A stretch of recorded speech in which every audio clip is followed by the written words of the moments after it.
Hello and good evening. We are live on TV 30, and today is Thursday, October 16th at 5:02 p.m., and I'm going to call this special meeting to order. We typically start with a roll call and introductions and a Pledge of Allegiance. So let's just do a quick roll call first. Good evening. Namarta Graywell, Assistant Superintendent of Human Resources. Good evening, Ahmed Shigoslami of Business Services. Good evening, Elizabeth Gersich, Student Board Trustee. Good evening, Mary Jo Carrion. Charlie Jones, Board Trustee, Area 4. Lori Walker, Board Trustee for Area 2. Good evening, Trustee Kelly McCoshie, serving as Vice President this year. And Justin Brown, Trustee for Area 5 and serving as President this year. Good evening, and thank you for coming. Maurice Geisels, your superintendent. And Lanita Villa, Senior Executive Assistant to Dr. Geisels and the board. All right. Before we start the Pledge of Allegiance, I just wanted to welcome everyone here tonight. I know it's a special board meeting, so we will only be discussing the one topic tonight, which is around the budget discussion for next school year. So there will be public comment on that item. We will not be taking public comment not related to that item tonight. So with that, we'll start with Pledge of Allegiance, and I'll ask Dr. Geisels to lead us tonight.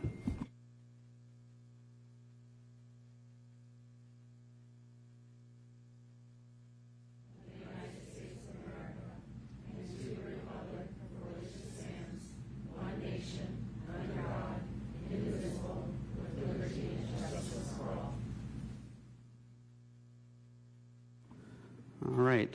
And the format we've moved to is we will open up with staff presentation and any clarifying questions from the board, just questions rather than commentary, and then we'll have a public comment period after that. And then depending on how many speaker cards we have, we may elect to reduce the amount of time per speaker.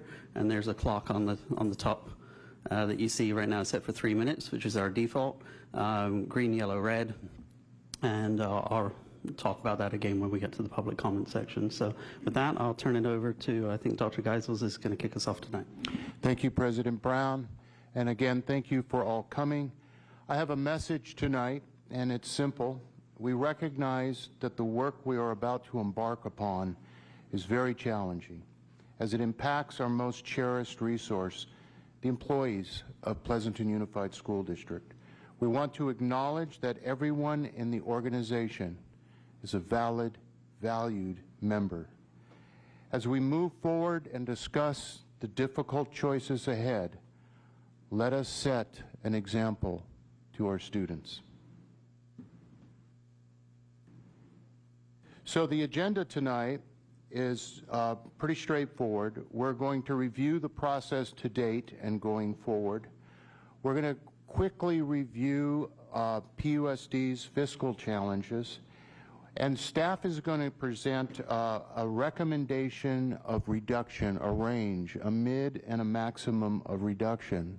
And then staff will review the reduction list, which will take about we're limiting that to about, well, not limiting it, we're estimating it to be about an hour. We're actually going to go through the list line by line, and you may want President Brown to decide whether you want clarifying questions as we go through the deck or the spreadsheet or at the end. It's the board's pleasure at that. Again, the clarifying questions for that. And then after the presentation is made, the information is given, all the board members have a chance to ask clarifying questions. At that time, it will be public comment, and President Brown will give some dimension to that, which will last 90 minutes. And then the board will comment, have a discussion, give us input, and most importantly, direction to staff. And then at the end, we request that the board recommends or determines actually a reduction amount that you agree upon. So the process of engagement, we really leveraged, again, the Budget Advisory Committee this year. We met 3 times. They really helped us, they really advised us on the timeline, how to get input, and how to communicate what's going on with the fiscal situation in PUSD. We had town hall sessions, and we gave a way for people to not attend, who couldn't attend, to weigh in with their input with the QR code, and we coalesced that information. And we have right now a first of our special meetings. We have a special meeting tonight. We may, depending on how much direction we get tonight and analysis and follow-up, we have a regular board meeting next Thursday, October 23rd, and we may put on the agenda further time to work on this item of reductions, and that will be to be determined, again, by how much we get through tonight. Now, if you look at the right side of this slide, you'll see that everything marches toward March 15th, all the notification. Basically, everything has to be done to get those notifications out by pretty much at the beginning or mid-February at the latest. And then because when we make cuts, they may involve the impact to the contracts of the California School Educators Association, CSEA, and APT, the Association of Pleasanton Teachers. So the negotiations have to begin after the board takes action. We're starting earlier this year. Our aim, our target is to finish before the end of the school, or excuse me, the calendar year. We have our last special meeting, at least scheduled, is for November 6th. So we're not going to give you a lot of slides on why is PUSD facing a fiscal challenge. Top of the list really is declining enrollment, and because we are a district that does not receive a lot of what's called local control funding formula funds, we don't have a large, a high duplicated count like many, and duplicated count means students of needs, English language learners, students from households of poverty, homeless students, and a few more categories. We get less than about $5 million and way over a $200 million budget. So as a result, we are in the lowest decile of funding in the state of California. And we, of all the unified school districts, and this is a positive thing, we are in the top 10th decile of compensation, which is a wonderful thing because not only is it important to attract and retain our people, our talent, if you haven't looked around, it's a pretty expensive area compared to school districts that are funded much less in places like the San Joaquin Valley. We've talked about this, all these things before, just hitting the high notes. Our one-time COVID money is gone, and we have rising costs in salaries, benefits, pensions, and operations. We've basically been spending more than receiving for the last 7 years. We've been deficit spending, and we have to correct our structural deficit. So now I'm going to turn it over to Ann, who's going to talk about the steps taken to address the fiscal challenges. Ann? Thank you, Superintendent Geisels. We've taken significant actions to date to address the fiscal challenges facing the district, implementing substantial budget reductions and working diligently to increase local revenue sources. Just to recap, in 2024-25, we reduced 4.64 million, approximately 32 FTE, through planned reductions and strategic attrition. We reduced an additional 3.47 million, approximately 26 FTE, by aligning staffing levels with student enrollment. For the current year, 2025-26, we reduced 6.5 million, approximately 33 FTE, through comprehensive budget reduction process that was undertaken, and reduced another 2 million, approximately 14 FTE, by continuing to align staffing with enrollment needs. In tandem, We continued expansion of the early and expanded learning programs, which are generating $2.5 million in additional revenues to the general fund. With the purchase of this property, we generate about $1 million annually through the existing property lease and have just listed about 6,000 square feet of additional space that could generate another approximately $190,000 annually. We expect to bring in an additional $100,000 annually from facility use agreements, adding to the over $600,000 that we already are bringing in for that. And we've also secured approximately $725,000 in new grants to date for 2025-26, not including the new California Student Support and Professional Development Discretionary Block Grant, which we will also get. Other measures that we've taken include implementing a freeze on all non-essential expenditures, strengthened internal controls and budget control processes to ensure the most accurate first interim, including all costs and current projections, and a one-time shoring up of our reserves using proceeds from the sale of the vineyard property under a narrow and allowable provision in the Education Code. And with that, I'll turn it over to Assistant Superintendent Chikoslami, who will provide more details on this. Thank you, Ann. So I just wanted to really clarify the district's actions and hopefully the state allocation board's approval next week of this transfer. This transfer, again, was allowed in Ed Code and that we utilized that allowed the transfer of sale of property to be committed for one-time expenses and the stabilization fund into our general fund. The board took action to allocate $11 million, and you can see the specifics that those $11 million have been allocated towards. It is to pay off the last installment of our early and retirement incentive payments. It is set aside $2 million for book adoptions that the district will need to incur in the next several years. It sets aside $500,000 for teacher and staff computer and classroom computer purchases. And it sets aside about $500,000 to replace aging bus and or van purchases. Those dollars are committed in the general fund and must be spent in those areas as approved by the state. The state is also going to approve us setting aside another $7.1 million in what is called a stabilization arrangement.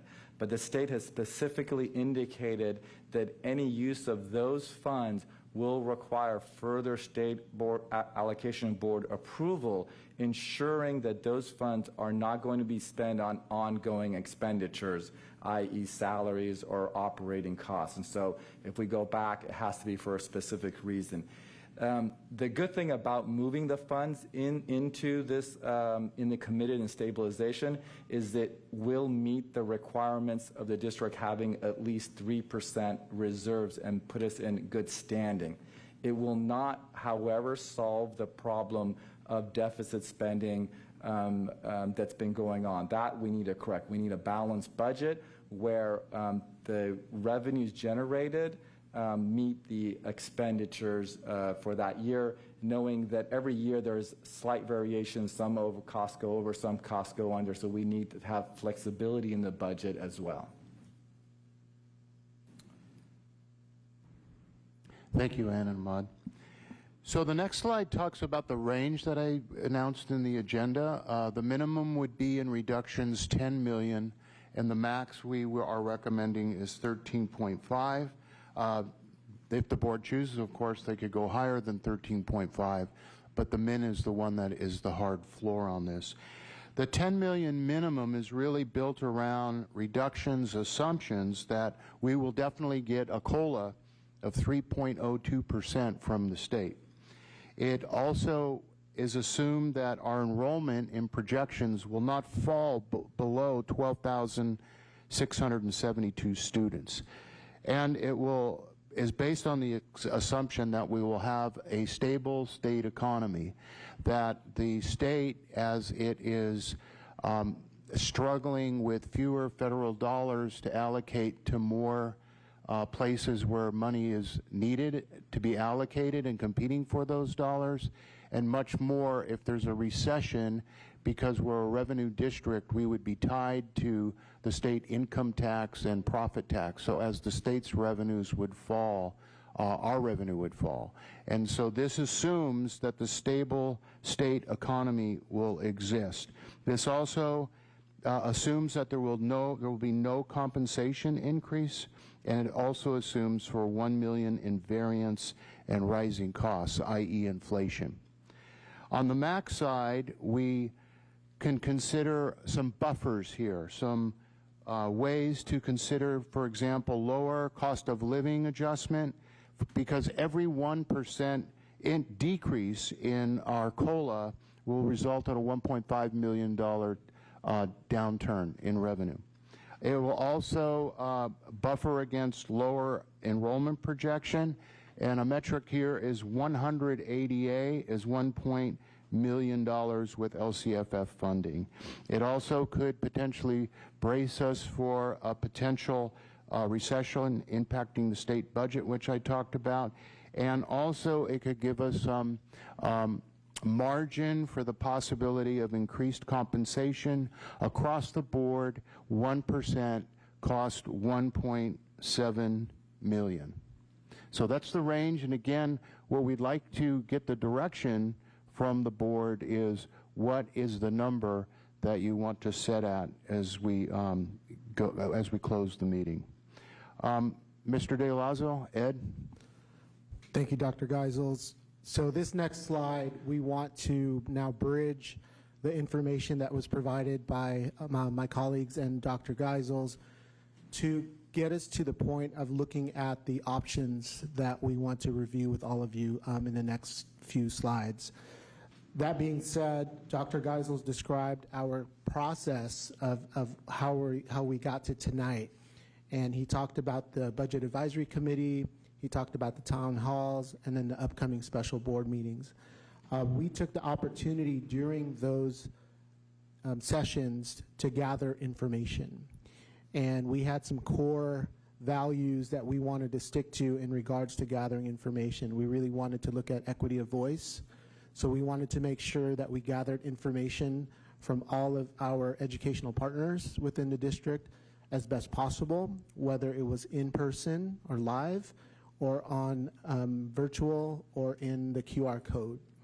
And so we gathered that information and started to do an analysis. And we looked at information from all of those partners listed here on this particular slide. And you could see including district office staff, site leadership, of course the BAC, our union partners, our labor partners of APT and CSCA. And looking at that data, we wanted to make sure that we considered previous options that were presented to the board in last year's budget reduction process. So we looked at that information, what information was repeated, what information may have already been reduced, as to what amounts were reduced, and should there be any new items as well to put on to our list. We also looked at feasibility, we looked at what is the impact, and then we also considered the board's information that my colleague Ms. Graywall will go over here in a moment. Again, equity of voice was very critical for us as we looked at all the information that we gathered during this part of the process. That said, I'll now turn it over to Ms. Graywall to go over the beginning part of the analysis tool. Thank you, Ed. So this piece will review the analysis tool that the board will employ. Basically, it's where the options are all listed. As Ed had shared, the data was gathered from all the partners. Trustees at the last special board meeting developed criteria by which to evaluate the reduction options. And then executive cabinet worked on reviewing each option to determine the impact on students and programs, along with the mitigation opportunities that might lessen the impact. A rating system was applied to each option for each criteria, and green indicates limited impact, yellow moderate, and red significant.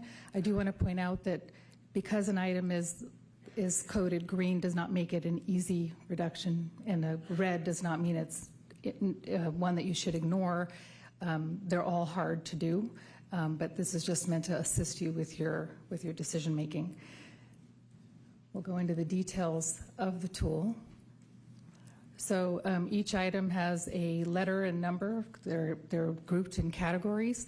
The categories are then coded further as trustees request to indicate whether it's goods and services or management at the sites, certificated classified staff, and so on. The reduction area has broad categories like services and operations or site supports, et cetera. The savings type is indicated, so if it's a one-time savings or if it's related to LCAP, that's pointed out. Otherwise, if it's blank, all savings are going to impact the general fund with the plan of it being ongoing savings. Next, 5 and 6 are, 5 is if the area, program, division, department, or classification also experienced reductions in 25-26. So the last time in the spring when you went through this exercise, if you determine that that area should be reduced, that's indicated there. 6 indicates the FTE impacted for 26-27, and 7 is the cost savings there.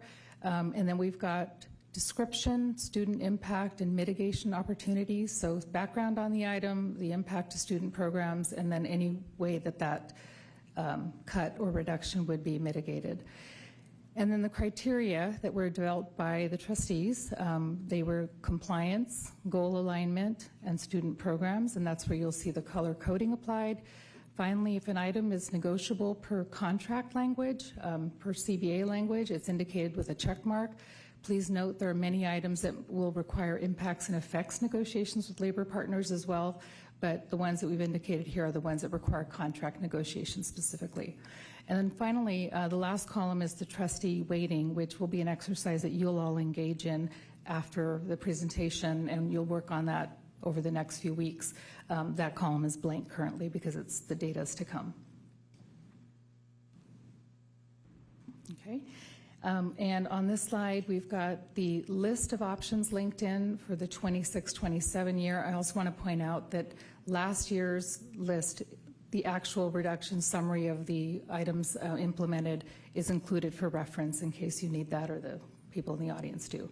So we'll click into... Namarta, just before you do that, I'm just going to pause in case there's any, on the presentation thus far, are there any clarifying questions from the board? Otherwise, we'll start with the list. See, sorry, Mary Jo? So if you can go back to the committed and stabilization fund. So I know that we have a textbook adoption this year. So are you saying that we're going to be able to use some of this money that's here this year? The textbook adoption, I believe, and I'd have to ask Ed, maybe he knows, if it's not within our allocated budget with the lottery dollars or not, yes, we could use these dollars to pay for that, but I'd have to ask if we're budgeted for that or not. So we just started the process with our committees for ELA, elementary, and secondary math.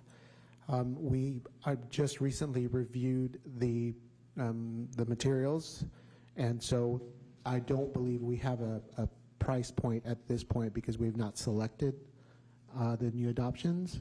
So when we do that, we'll have a better idea of what those costs will be. Okay, and then one last question. So we can't use any of that $7 million of stabilization unless we come to the board and say we want to use that part of the $7 million. Correct. The board has to make that, and then the state has to approve it. Yeah. Trustee Jones?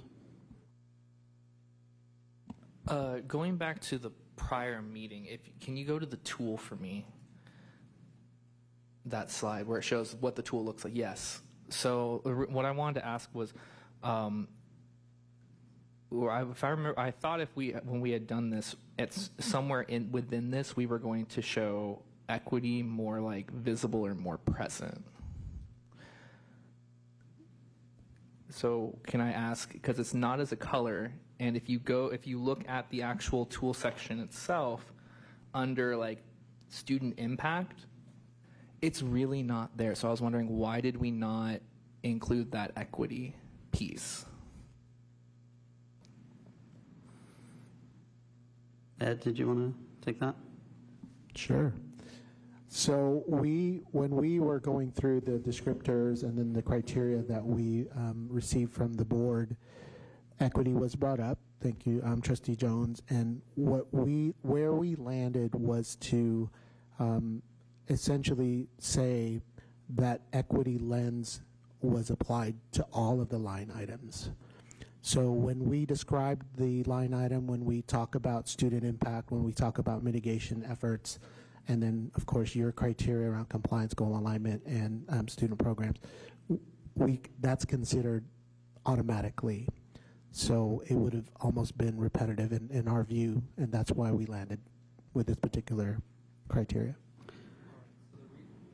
So the reason why I'm asking that is, for example, if we look at F3, which is the parent liaison one, and we look at student impact, all it says is impact to students and family connection and engagement to schools. That's incredibly general. That's literally any family, but we know specifically which families it is hitting. Under an equity lens, that should be highlighted so we know exactly who is being impacted and hit by this.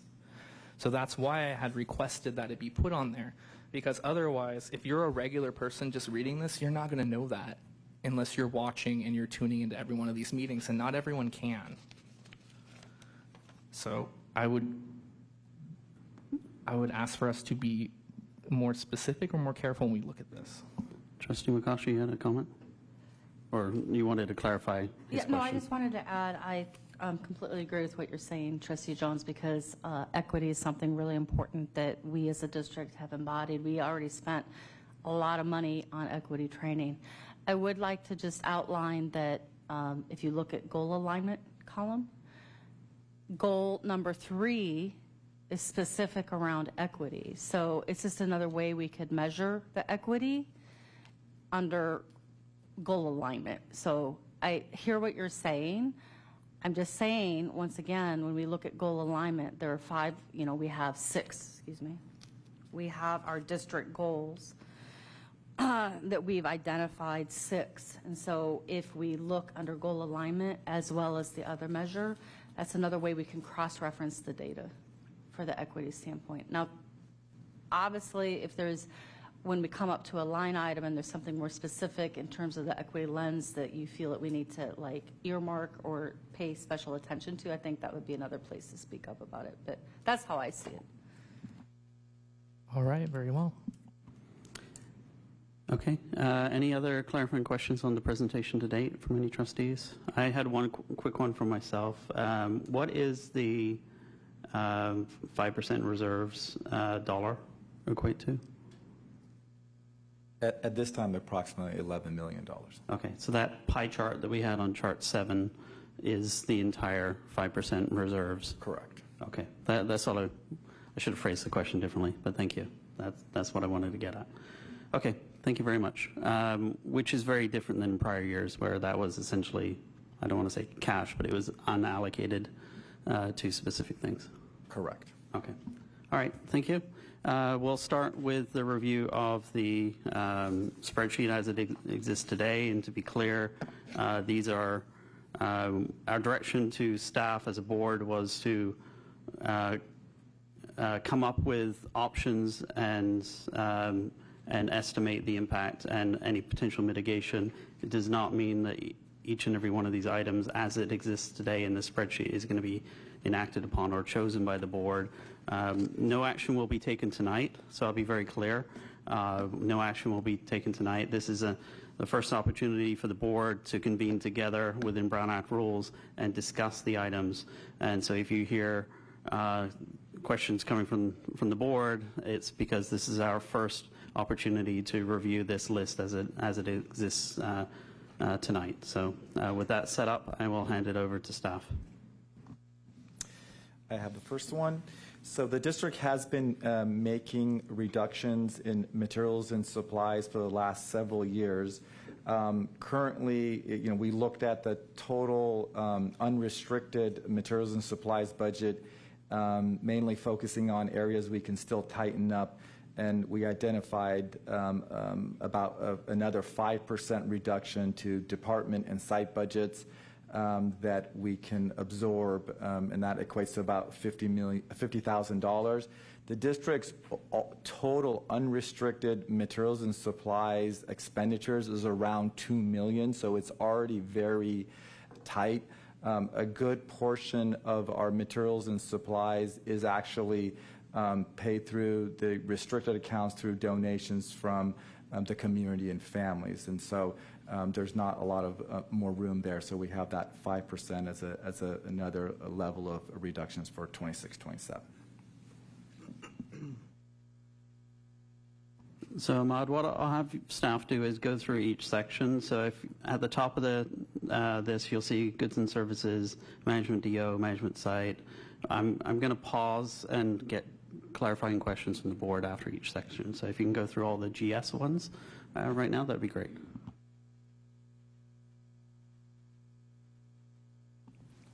Thank you, President Brown. So I have the next one. It's item B1. And this line item is a reduction in special education consultant expenditures. And the one column, too, that I want to highlight is the column where it says 25-26. And that column indicates that this reduction was also made last year. And last year, I can tell you that the reduction was approximately $500,000. This year, because we made that reduction last year, for example, hiring 6.0 FTE in speech language pathologists, that was one of the big ones that we were able to save some of these costs. We're unable to continue that trend because what it means is we have fewer contractors that we're paying out those bigger prices than hiring in-house. We still have a ways to go in terms of hiring PUSD employees. So this one, we're anticipating a $95,000 savings if we are able to hire more speech therapists, behavior BCBAs, blanking on it, BCBAs. That's RBTs. So registered behavior technicians is RBTs and BCBAs is behavior, board certified behavior analysts. Thank you, Jenny. I knew it'd come to me too. So those are the positions that we're looking into hiring in-house. The district's overall travel and conference on the unrestricted side of the budget is about $50,000. We've tightened this up to a very minimal, so we're trying to do another 10% reduction for only essential travel and conference. Overall, the district's unrestricted service and operations budget is about $11 million. It is very tight. We have been battling rising costs, especially in insurance, water, electricity, and other areas. So we're again, hoping to hold the budget in light of increasing costs in those areas. The next... so pause there. So we'll pause on goods and services. Any clarifying questions from the board?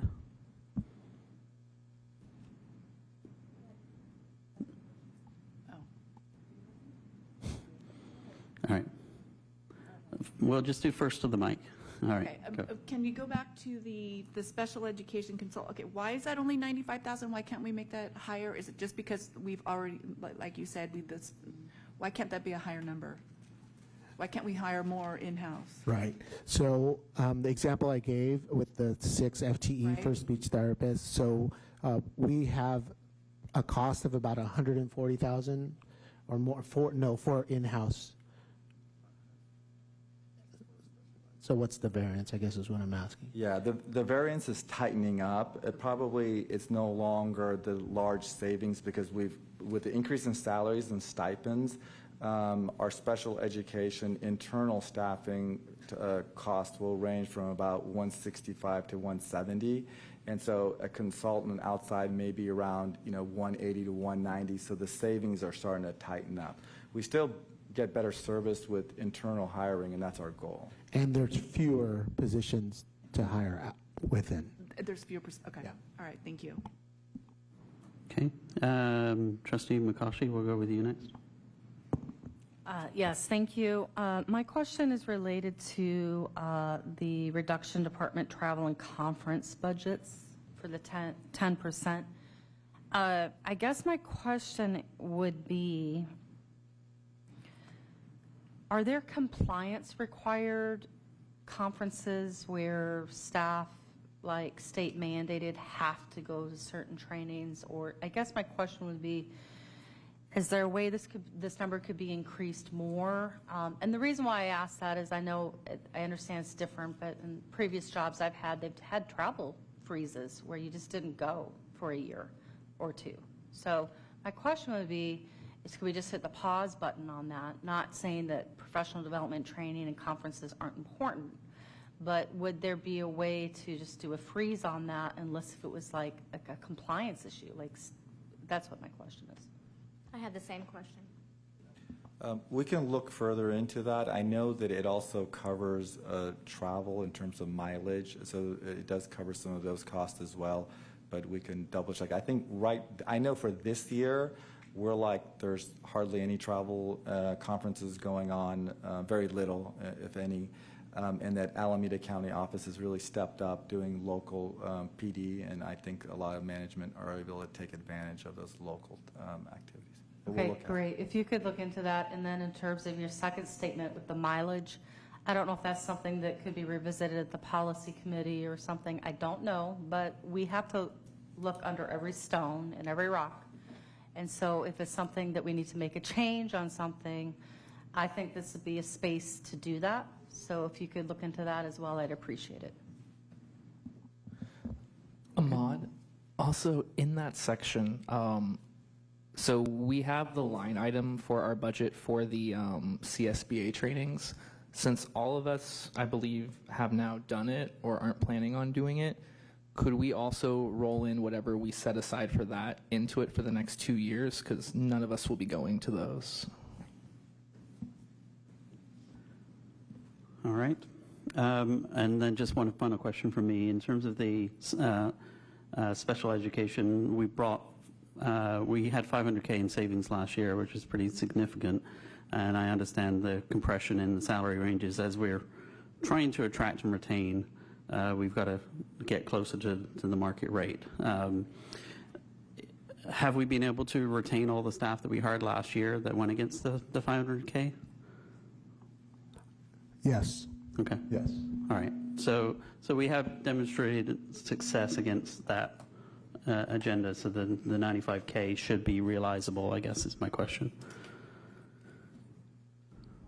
That's correct. I mean, to your point, President Brown, we've become very competitive with our hard-to-fill positions.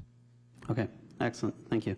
Okay, sorry, one more? So, yeah, last year, maybe this is going to come up, but last year under this section, we had furlough days for the executive cabinet, and I'm wondering why that's not on this year. We haven't got to that yet. Oh, I thought it was a section. I'm trying to go there. All right. So moving on to the next section, which is district administrators. So starting with item C1. So for the first item, this one is to reduce the office management's work year by 2 work calendar days.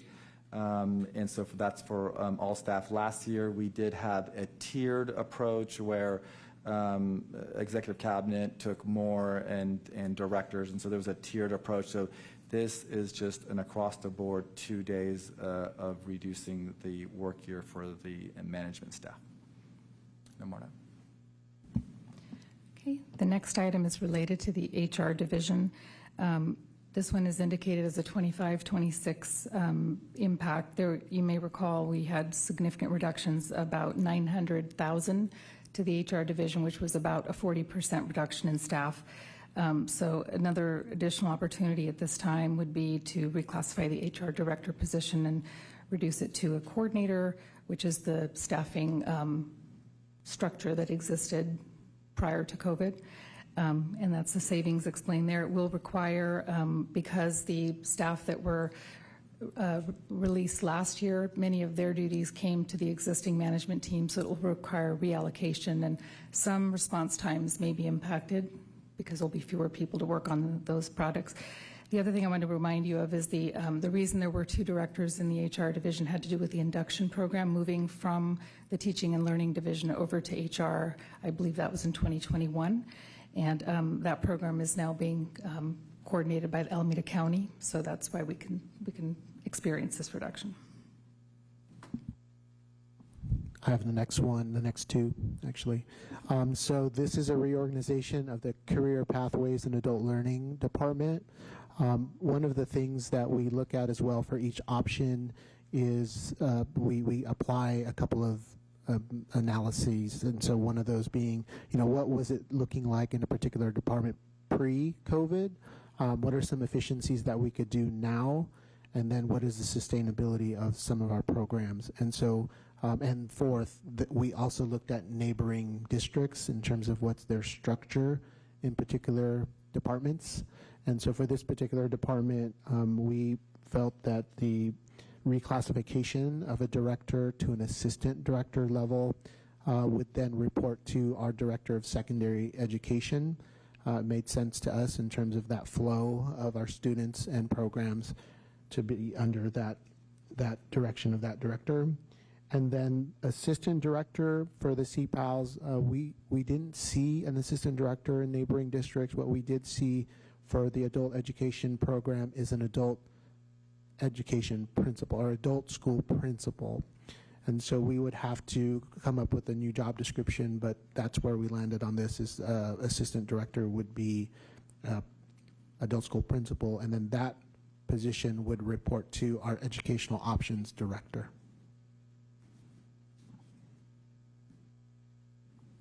Oh, I guess I have the next one too. So this next item on C5 is a phase out of an educational services confidential administrative assistant. And in recent years, in 24-25, just to help the board recollect, we did combine 2 divisions, the Student Support Services Division and the Teaching and Learning Division, into now the Ed Services Division. And we had this year's time, in 25-26, to continue with that transition of combining those 2 divisions. And so we had 2 administrative assistants, and the recommendation or the option here for this one is to phase out 1.0 of that position. C6 is a reduction in 1 FTE of a program supervisor. This position was also a reduction last year made by our process. At the onset of the program supervisor position, we had 5.0 program supervisors, and that was around the 21-22 school year. And at this time, we have 3.0 FTE, and this option is to reduce by 1, leading to a 2.0 FTE program supervisor position. The next one, C7, is a reorganization of the MOT division. So we would reduce 1 of our MOT coordinators and reclassify the existing coordinator of custodial services to also include additional duties to support the director of operations. And so we'd see savings there.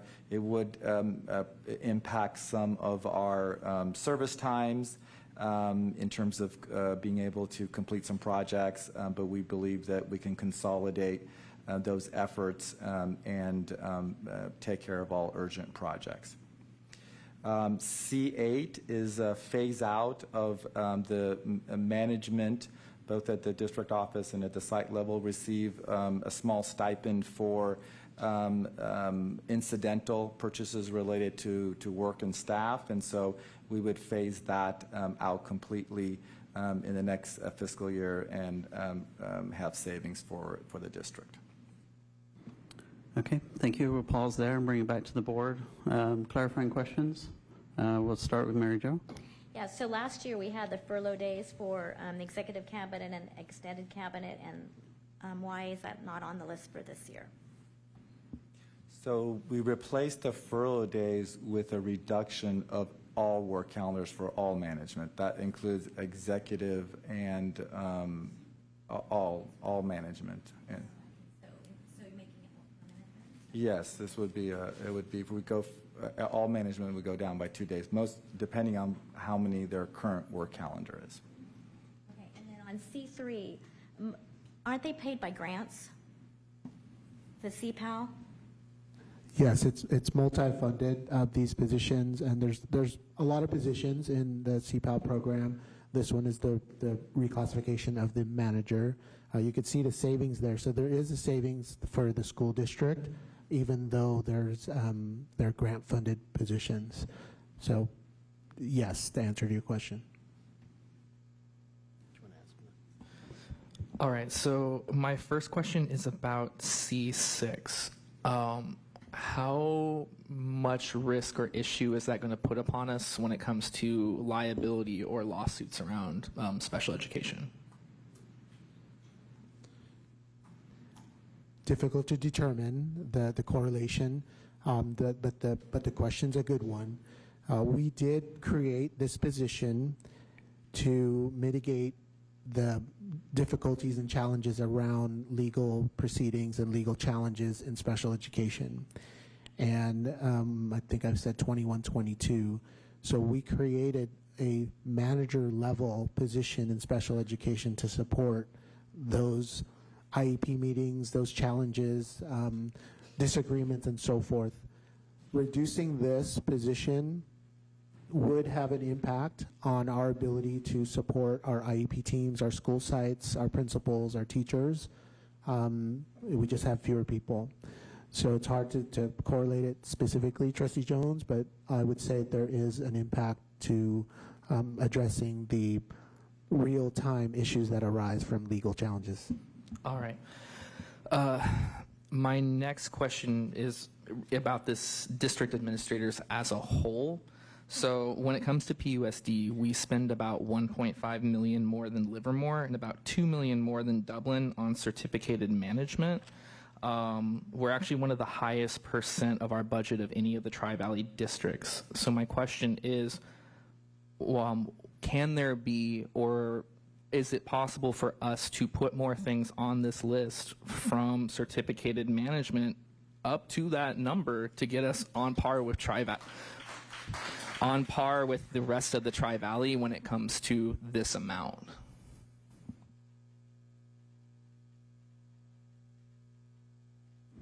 If that's a clarifying question, it is a question. I think when we get to substantive discussion, you could give us that direction if the board so chooses. Yeah, so my intention, Trustee Jones, is it is a question in this because that's district management. So I'm just asking, is it possible for us to look through and add other sections or other pieces to that? Yes, the intention was at the end of the meeting to do a straw poll vote among the trustees on items that we want to see added for consideration and research by staff. So I've made a note of that one, and we'll come back to it later. Okay. I think that is a great clarifying question about process, and absolutely, we want your thoughts and directions about what more to add on to the list. Not looking for less, that there's fewer, more. So that idea and others will definitely take direction on. Thank you.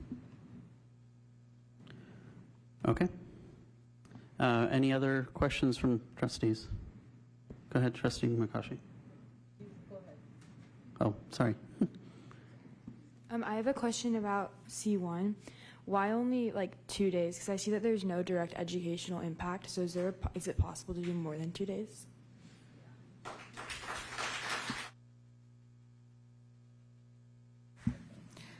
Thank you for that question, Elizabeth. In looking at the work year for managers and in comparison to our neighboring comparable districts, not just the closest, but other comparable districts, there is a minimum number of days that most districts have for management. Principals, for example, work a certain number of days to cover the school site, and that was 2 days was deemed to be about in line with others. If there's an interest in more, that's a conversation we can have, but that's why the 2 days was selected. Is like, if we do the 2 days, is that at the minimum? 2 days is what would bring down each classification in line with comparable districts without going too far below. Okay, thank you. Yeah, I'm just going to jump in. So the description says it brings it in line with the school year calendar. Do you want to maybe clarify your answer, just so we're clear? Like, is the number of days, bringing it down by 2 days, that makes it equal to the number of days that a site administrator would spend? Like, what is the if you can clarify? Yeah, it varies based on the position. So like a high school principal works more days than a middle school principal, than an elementary principal, and so on. So bringing each classification down by 2 days is comparable to other districts, but also is more in line with our school year. Okay, understood. We'll come back to it. Okay. Any other clarifying questions on this section? Go ahead, Vice President Makashi. So I'd like to preface this by, first and foremost, I wanted to thank the entire district staff, executive cabinet, and Superintendent Geisels and the fellow trustees working together to collaborate on putting this process in place. For those who don't know, I'm a huge process person, and so I just wanted to thank everyone because I know the team has spent a lot of time putting some thought behind this, really making sure we have the right metrics and the criteria so that we can have a smooth process to do this. So that I wanted to preface that by, I'm just going to be asking some questions for you to consider for when we come back as you go through this process, because sometimes when you're in the thick of it, and I'm looking at it from a fresh perspective. So with that said, I too would like to have you take a look at C1 a little bit closer and look at each position and if it needs to be modified per position based upon, because each position might be different. I appreciate the fact that it was like, we're all in this together, we're all going to shave 2 days together, so I appreciate the intent behind that. But I do want you to just like go through, just to double check, because some positions may need to sync up with the school year versus, maybe it was year round before. So just something for you to look into. Then same thing for some of the comments for some of these other positions. I really appreciate where you did take the feedback I had asked to take a look at positions, reclassify them, repurpose them, and I could see you've done that. I'm going to ask you to do that further, please. So what I mean is maybe the program supervisor isn't the best position to cut because it's more impactful with compliance and with impact with our students. But when I looked at the org chart for student services, I did have some questions on why do we have an assistant director right above that in that department. So it's just a question. So please just take a look a little further, because I prefer that we're looking at some of these cuts that won't impact with students or the managers that are working with the supervisors to help with the students. I know program supervisors in general is a very difficult job, and keeping people staffed in that position is very difficult. So I'm just asking you to look a little further, and that was my kind of question, like why do we have an assistant director and directors? So please look at that.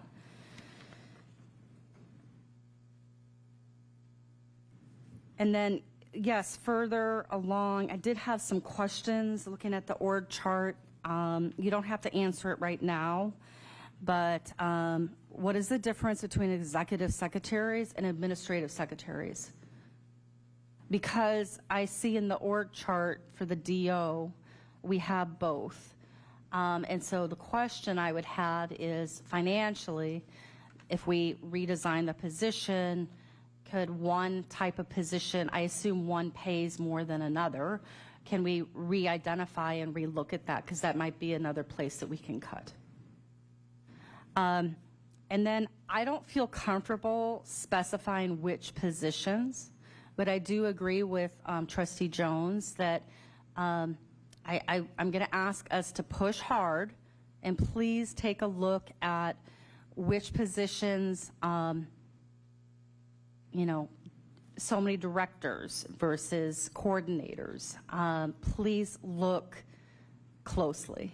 I'd like to see a couple more cuts here in the DO section, but I appreciate the hard work done. So thank you. Okay, so let's just regroup from a process perspective. We're getting into commentary, not just clarifying questions. So if we're going to get into commentary or we're getting into adding items to the list, I'd rather push that till after the public comment. I want to have an opportunity to hear from our staff, teachers, custodians, everyone else before we start commenting on items, if we can, please. Okay. One other clarifying question on C6. I know Trustee Jones brought it up. Obviously, there's a risk there from a compliance perspective. You highlighted it red appropriately, I believe. One of the questions I had was, do any of those roles lend themselves to a partial FTE, or is it whole positions typically? Typically, they are whole positions, President Brown. However, all of management can be reduced by percentages. Okay. All right. Okay, let's move on to site administrators. That's section D. Okay. So the first D1, I'll do D1 and D4, and then I'll hand it over to Mr. DeLazo. So D1, again, is the similar reduction for site management for reducing the work here by 2 days.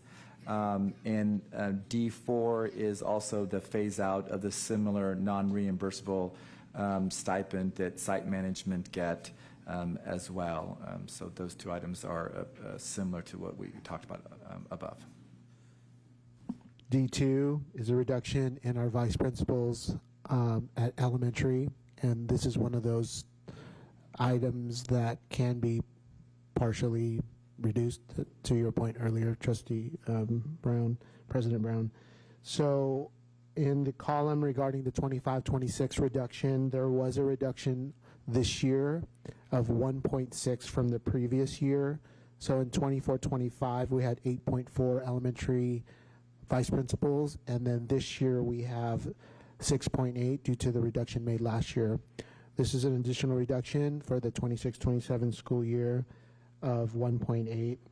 The remaining FTE will be 5.0 FTE for elementary vice principals, and with an equity allocation look at the needs of our elementary schools. The 4 schools that we consider as having special day classes, which are special education classes, will remain with a 1.0 FTE, and then Valley View as well will have a 1.0 FTE. So we will come up with a plan of how we will serve other schools as needed, but that would be the allocation plan moving forward. D3 is a reduction in 2.0 FTE of the high school coordinators. And just a little bit of history, that position was created in the 2019-2020 school year, and therefore it is the most recently added high school position, administrative position. And so, again, with reductions coming across potential reductions at the high school, this is the position that we looked at as an option. So then roles and responsibilities would transfer over to the remaining vice principals, and then any support that's needed from the athletic side we'd create a stipend for athletic director, and that is similar to what the positions look like prior to that 1920 school year. Okay, thank you. That's that section, so I'll take questions from the board. Questions only, please. Go ahead. So for the for D3, for the reduction of the coordinators of operations, so if we did do that particular reduction, I mean, like with Amador, they're already down a VP. How would that the redistribution of duties work out there? Because they're already really not on a level playing field. So we have, our two high schools are about 500 students difference, where Amador has more students. So our allocation would then bring back the frozen VP position at this time. So if you recall, we did freeze a position this year, and so we would bring back that fourth vice principal to Amador and maintain the 3 vice principals at Foothill. Okay. You mentioned also that they do a stipend for an athletic director. Is that what you said? Yes, we would Possibility. we'd consider that, bringing that back. Correct. Is that factored into the numbers? The cost of the stipend? Not as a net. This is the reduction for the 2, Okay. but we've not. That's not part of that number that you see there, President Yeah, Brown. it probably should be. Yeah. All right. Other trustees? Trustee McCaughey? To tag on Trustee Walker's question, my question would be, what do other districts do for that type of position for coordinators of operations? Do they have them in place, or what do other districts do? Do you have that, Ms. Grewal? Not for all districts. I know San Ramon has a similar model to what Pleasanton implemented with the coordinators. I'm not aware that Dublin has that model or Livermore. We'd have to research that. Okay, so my only question would be, is that a kind of position that could be a hybrid position where a coordinator could cover two campuses? So I guess my question would be, if you could think about some options. I don't know. I'm just trying to get clarification on what other districts do for that position. I see Trustee Jones want to say something. So yeah, because I teach at a high school in Hayward. The principals and vice principals oversee everything that this position is doing. They spread it amongst themselves, so they each are assigned different sports, different after-school club activities. My principal went with us for like We the People if they choose to go, or they just don't. So usually it's the principals or vice principals, they spread it out. Yeah, this was the first district I'd ever come to where I'd seen this position, so I was very confused about what it was and how it works at first. Yeah, I would agree. Trustee Jones, in my experience with the high schools, this is a relatively new type of position that we created here. Again, prior to this position, the vice principals really were the ones doing the majority of these duties, including AD duties. Okay, so it sounds like it's mixed, but if there's any other information that you can give on other neighboring districts, maybe a percentage of districts that have this kind of support and which ones don't. So thank you. Yeah, some sites also use their site funds for athletic director. Like my site has a 0.4 that we do site funds from to do athletic director. That's very common. Okay. Thank you. Just doing the math, it seems like the high school coordinator of operations roles are a higher paid position than a vice principal. Just doing the math. Is that correct?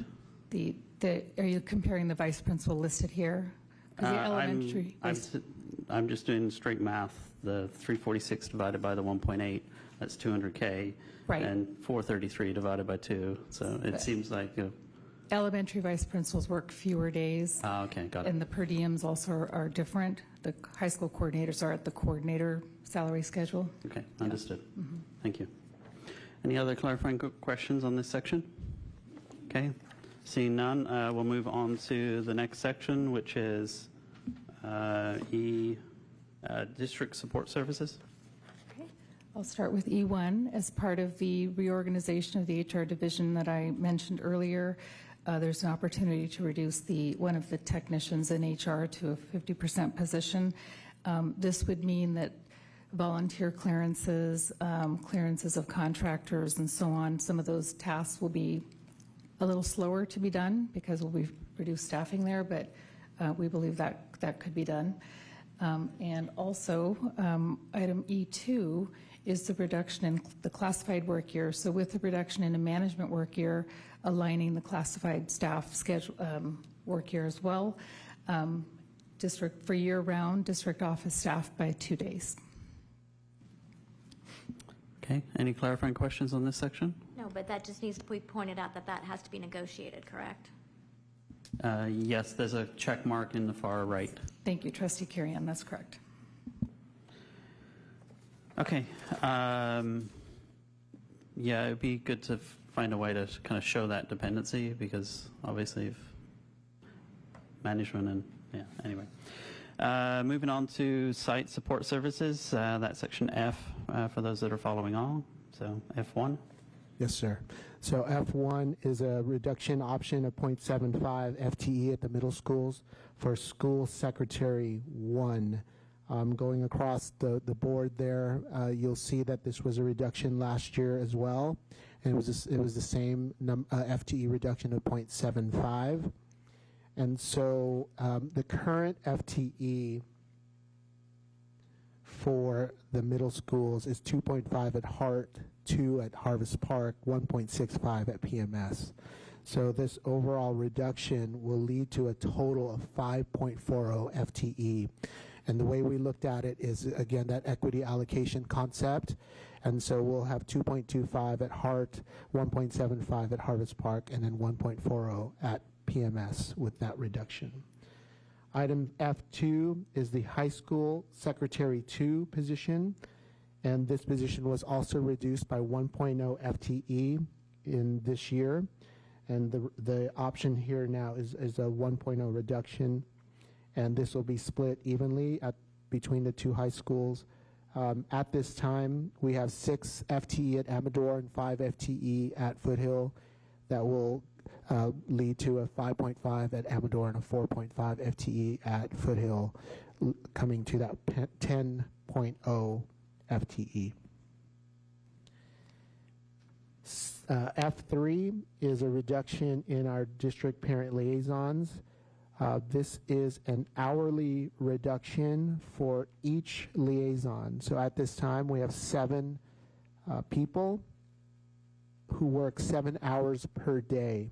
So if we reduce a 3-hour day to 4.0, that's where you get the 2.625 total FTE, and the remaining staff will be maintained, but at less hours of the day to 4 hours per day, which is the 3.5 FTE.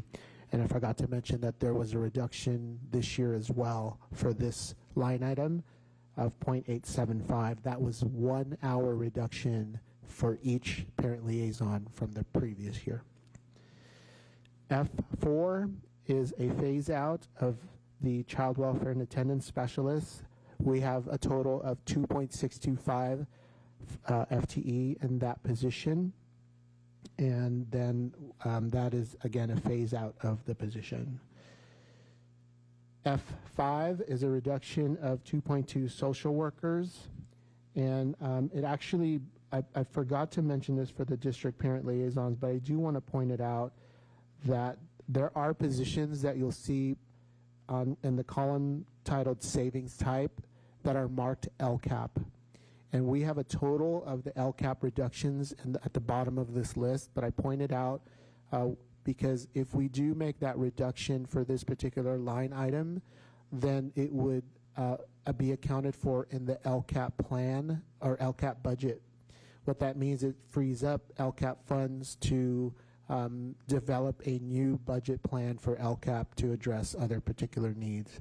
So a reduction in particular line items that are tagged as LCAP reduces the LCAP budget.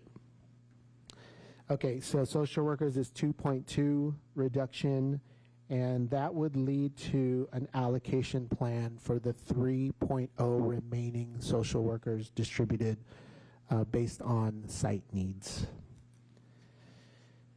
F6 is a reduction in 1.0 behavior specialists, and this is in special education. This is a 1.0 reduction, and our current FTE at this time is 8.0. This brings us back to the 23-24 allocation of 7.0 FTE with this reduction. F7 is a phase out of the elementary health services assistant position. Currently we have 4.5 FTE, which is a part-time position at each one of our 9 elementary schools of 4 hours a day. So this is a .50 FTE reduction for 9 schools is where you get the 4.5, and this is a phase out of that position.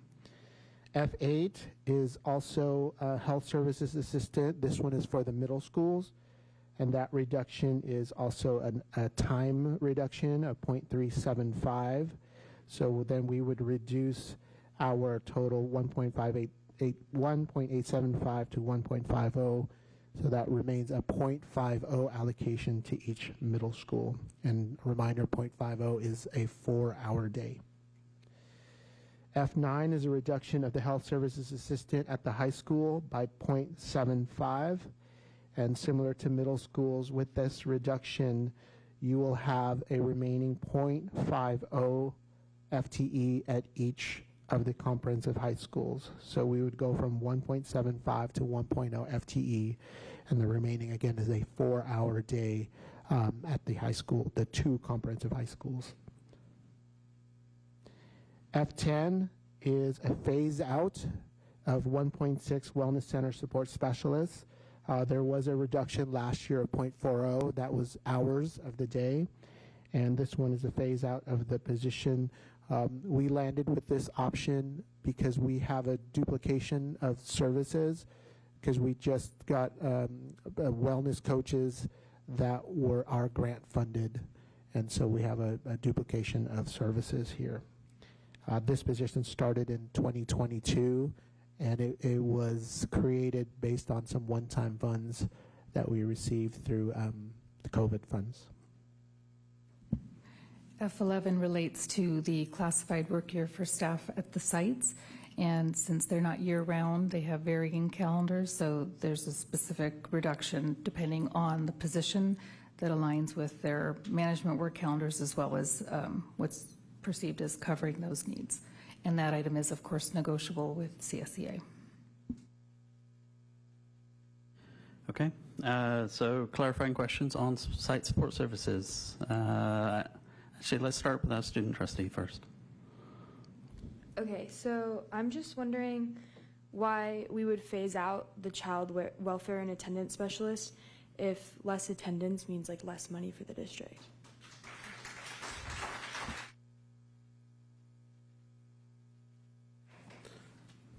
Thank you, Trustee Garcich. So we, again, these are all very difficult cuts and reduction options that we're presenting. We are also looked at what is our current attendance rate in Pleasanton, and we have a very high attendance rate here of 95%. It was higher before COVID, up to 97%. So it's just a matter of now looking at what are our resources and where do we want to keep our resources based on the needs. And this was one where we felt, based on our attendance rate being as high as it is, that we could take a look at it as presenting as an option for reduction. For me, this is a tough one. They're all tough. This one is tough because it's one of those equity questions that all of you have presented and Trustee Jones mentioned, because this is a position that we do support the kids who are the most at risk in terms of attendance and therefore being disengaged in school, behavior problems, and so forth. So it is a position that would be impacted. Students who fall under that would be impacted. Okay, go ahead. Yeah, I have 3 questions. The first one is around F10, the Wellness Center support. It's my understanding that this person is the one who takes care of the children who are waiting. And because who's going to be, I understand that there's a counselor there as well, but if the counselor has to do 2 jobs, it's going to be impossible for that counselor to do their job without this person. So can you explain to me how this is duplication of services? So we have a new position this year of a wellness coach that is now allocated to each of the school sites. But won't they be doing the counseling? We need this other person to be monitoring, like who's coming in, who's leaving, that kind of thing. Yeah, I think there are portions of the job that would be that, monitoring who's coming in, actually speaking with students, supervising, and so forth. I'm going to ask Mr. Butterfield, would you have any input about how that would look like on a daily basis in terms of the wellness center, or Ms. Gates, if she's here? There she is. I don't know who best could answer it, probably Ms. Gates. Thank you. I didn't see her there in the corner of my eye. I knew you were here.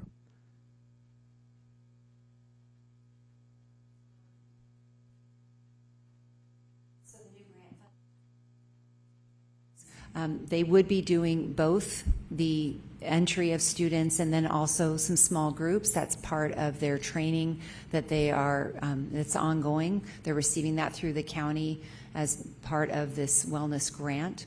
And that is a consideration. You do have to think about how are you going to manage those students that are waiting. But that's when Mr. D'Alasso was talking about the duplication of services. That's what's happening right now is we have two groups of people who are doing the similar job. So it was something that would have to be mitigated. They'd have to figure out a way to make that work. How are you going to have kids waiting? Can I ask a question to tag on to that? Are you talking about, right now, are you talking about the wellness center support person that's in there that's receiving the kids? You're saying that they've added a wellness coach and that's the duplication of services now that we have the coordinator who's sitting in there and receiving students? The wellness coach can perform the same duties that the wellness center support specialist is doing. So the wellness center support specialist is your job description we created to staff the wellness centers with one-time funds. And so this grant opportunity from the state is actually paying the bill on the wellness center support or wellness coaches. And I just wanted to clarify, Trustee Clark, carry on, because you use the word counselors, and a lot of we see wellness and they're interchangeable a lot of times, but these positions are not part of our counseling staff or allocation. These are supplemental to our counseling program. So our certificated counselors are different than the wellness Do they center have a mental coaches. health credential that are counseling? Yeah. So our wellness coaches have received certification from the state of California that enables them to do the services they are. On top of that, and it's been mentioned a couple times, this is a grant-funded position that we have for a short time, but those wellness coaches, they just actually finished training yesterday. They will be able to do billing through the school health reporting system that's through Alameda County. And so the hope is, or the plan is, that this billing is going to allow funding to continue that position. So these will be positions that will be able to continue and perhaps even build and add to the ranks of our wellness coaches based on this new funding model through the multi-payer fee billing schedule. My other question is in regards to the, it's with the technicians, I'm sorry, it's the reducing health services, F7. And so is it my understanding that right now we have like 4.5, so you're going to say there's going to be no health clerks there? Is that what you're saying? I mean, I've just worked at an elementary school, and they are used like full-time. We could use a full-time health person there. So you're going to go from 4.5 to 0? That's my... All positions are critical, tries to carry on. The thinking behind this particular option is that we have other positions in the office that have in their job duties health. So, okay. I have no issue with the clapping because I recognize you're being very patient and you're giving a chance for everyone to be heard, but we can't have real-time feedback from the audience like that, please. Sorry. I was going to interrupt and actually say that even if we don't get through all of these line items for questions from the trustees, I will open public comment at 7 o'clock at the very latest. So we'll continue. Yes, so you're not sharing schools, they're just eliminated, is what this line item is. I just want to clarify. This line item is there's 4.5 current FTE for all elementary schools And that at a would, 0.50 at each, and this is a phase out of the position. okay. And then my other question is about F3 LCAP. I'm not sure how this is saving us money, and don't we have IEPs? And if we reduce the behavior specialists, if it's on their IEP, how is that service going to be done? Are you referencing F3? Yes. So F3 typically will not be, is not a IEP service. These are parent support services where parent liaisons reach out to our parents to support any needs that they may have. F6 with the behavior specialist for special ed. Oh, yes. So our behavior specialist would be potentially on a student's IEP as needed. In conversations with our senior director, 7.0, going back to the 7.0, which is what we had in the 23-24 school year, would be fine in terms of still meeting the IEP services on those student service, IEP services on the student's IEP.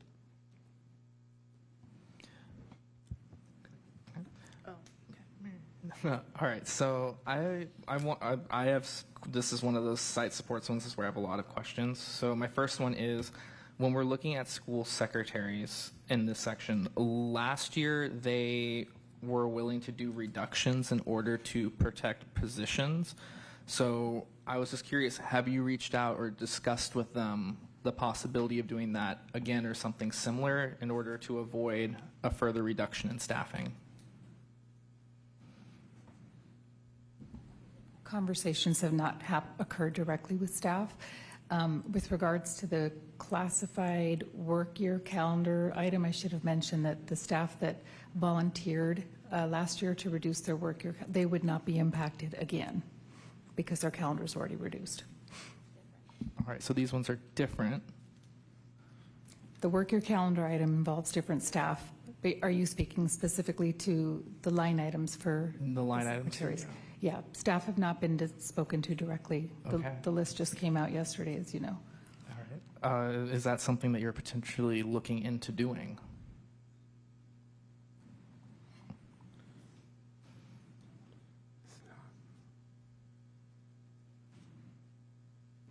So these considerations, in the presentation, Trustee Jones, we talked about gathering information that was presented to us from multiple educational partners.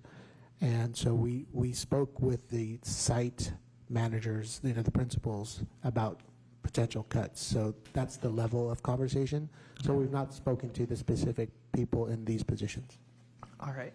I want to look at F3. So you're saying that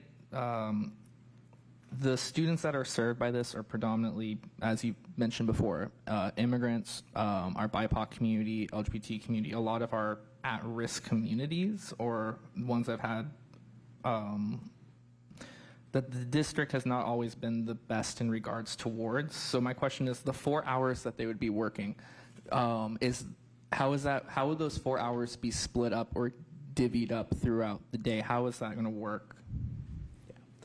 So the current allocation is really dependent on the needs. So the main need of the kind of evolution of this position has created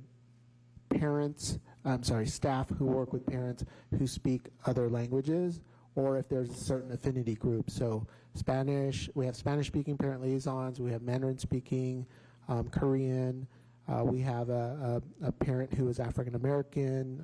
We have a parent who is also, I was thinking, yes, Indian, and has the Indian languages and so forth. So we would look at what are the needs of particular sites and then allocate the staff to address whatever issues come up. Obviously, there will be less staff to do that. Okay, because yeah, that's my concern. Is I see 4 hours, and I'm like, a lot of these are families that don't do or aren't able to do traditional school day times. So would these people potentially be working at like 6 or 7 at night at our school sites to make up for that? Yeah, it's a great question. So they do have flexible hours. And Ms. Gates, do you want to describe that a little bit in terms of what hours potentially that you have them assigned to now, just for clarification for Mr. Jones?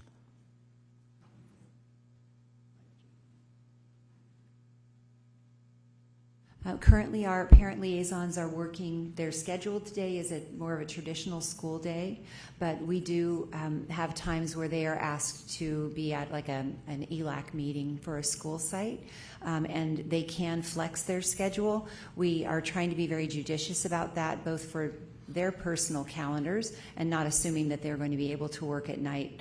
But then also because there's impact if they're working at night, then they're not able to do as much during the day. But we have been very flexible with the hours, and we would have to continue to do so. All right, thank you. Yeah, because we've been getting emails recently about like LPAC and other issues that are not being met by certain groups. So that's why when I saw this, it really concerns me for availability. The next one for me that I have questions in is the behavior specialist. So if we were to cut or remove this position, is that going to impact the amount of time it takes to get these students their IEPs or things that they need? No, one of the things that we've really focused in on is the compliance issues in special education going through these budget reductions, Trustee Jones, and so we will not compromise services based on a reduction. If a need arises, we will hire other additional people, but the issue right now is we feel that with the 7.0 remaining FTE, we can cover the services on the IEPs for our students.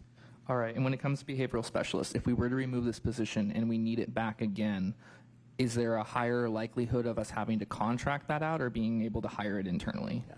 That's a good question. It depends on the recruitment. So the rate of pay, I would say, is competitive, and it just is a matter of seeing who's available. Is it a hard-to-fill position? I would say it's in that moderate range of hard to fill. All right, let me check my last one, make sure I got that one done. Okay, that answers most of my questions for this section. Okay, Trustee Gersick, and then I'll go to Trustee Walker. Sorry. I just wanted to circle back to the F7, the phasing out the elementary health services assistant, and I was wondering if that were to happen, who would then manage the students, the elementary school students who have more delicate medical conditions like diabetes or special needs or any of those? Yes, thank you, Trustee Gersich. So we do have school nurses who are licensed to provide those specific services. The fact of the matter is we also are low in school nurses. So that is the reality, but those are the positions that would serve those more delicate and intensive needs. Okay, Trustee Walker?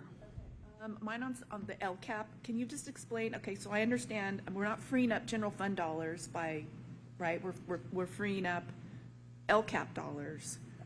So, and which are to be used for our high need students. And I think I added up, it's like 28%, right? The reduction of the supplemental and consecration grants, it's like 28%. My question is, what happens to the LCAP now document if we take those out? I mean, are we going to reallocate it to different programs? Or are we going to have less money in our LCAP dollars? I think it's going to be $1 million less. Yeah, you're right on, Trustee Walker. Our projection for the new LCAP budget will be less than what we've had by approximately. I think we're going down to about $4.9 million on our LCAP, and so compared to I think we're close to we're in the 5 right now. So I think we are going down, but I think the challenge with LCAP is rising costs, because the costs don't stay. Even if you just keep the services at its current rate, just by the natural movement of people in the salary schedule, those costs are rising. So we're going to have to make some adjustments in the LCAP, but these reductions, we're going to then have to look at the LCAP and reallocate those dollars to continue serving those students and looking at opportunities. Are there things that we're doing in the current programs that can be allocated properly to LCAP? So there's going to have to be a sifting through the LCAP process for sure. So in the LCAC committee meetings, we would have to reallocate those funds should they be reduced. Okay. Do you have any questions? Okay. Vice President McCaughey? Okay, so just a couple questions. If the child welfare and attendance specialists were eliminated, how would that position be absorbed, and who would oversee that? Be primarily the vice principal at the school, the principal at the school. There are some specific things that position could some of that be handled here at the district office, Ms. Gates? So some of our staff at the district office level, clerical staff, can potentially handle those. We do have several people that can do home visits. That's part of it too, is checking on students' welfare in their home, so doing home visits as well. So other staff could pick up the duties. Do other districts have that position, or absent of that? Can we find out what other districts do if they don't have that position? I would like to know, because that is really a position that could affect our at-risk students, and especially if we think demographically for the disproportionality of certain student groups that we have for the Hispanic and African American. I don't know, we do have data that also shows the attendance with those subgroups, student groups. So I would like to get more information on that. Then my also kind of leading into that, and to really understand if we're going to look critically at some of these positions, I need a better understanding of like the health service assistant versus a nurse. So if it would be possible, I was looking at our job descriptions and I was having trouble finding the health service assistant job position description as well as it on the org chart, so that would help. Because you did say that if that position was eliminated, the nurse could assist, for example, but I would like better clarity of what they do currently now, so that would be helpful. Okay. As just a follow-up. And then same thing for the wellness center support specialist. Fellow trustees have asked about that job, so I would like to take, I'm kind of the one that gets into the weeds on this, so I would like to make sure if we're looking at a certain job description and a cut on it, I'd like to, if I need to reference the job description, that would be helpful. So to be clear, I would like to see the wellness center support specialist job description. Just direct me where I could find that. So thank you. Okay, any other questions? All right. Sorry, I apologize. I have one more question related to the district parent liaisons. I noticed under the notes stating for ELOP, so that would be the Expanded Learning Opportunities program, that hypothetically if that position, that those position numbers would be cut, that grant could help supplant or help fund those positions. That's what you're saying, correct? Correct. In the descriptor there, it can supplement that cost.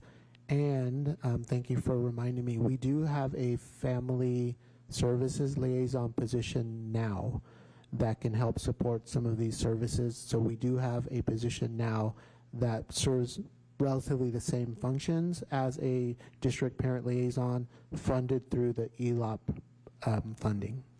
So to that point, it would help have a better clarity of if we're making some budget cuts, and if we can get a, like, I'm not saying you can promise it, but if we can have more research to state that, okay, this particular grant can actually support. I know my first year teaching as an art teacher, my position was paid out of 2 different funding spots, pools.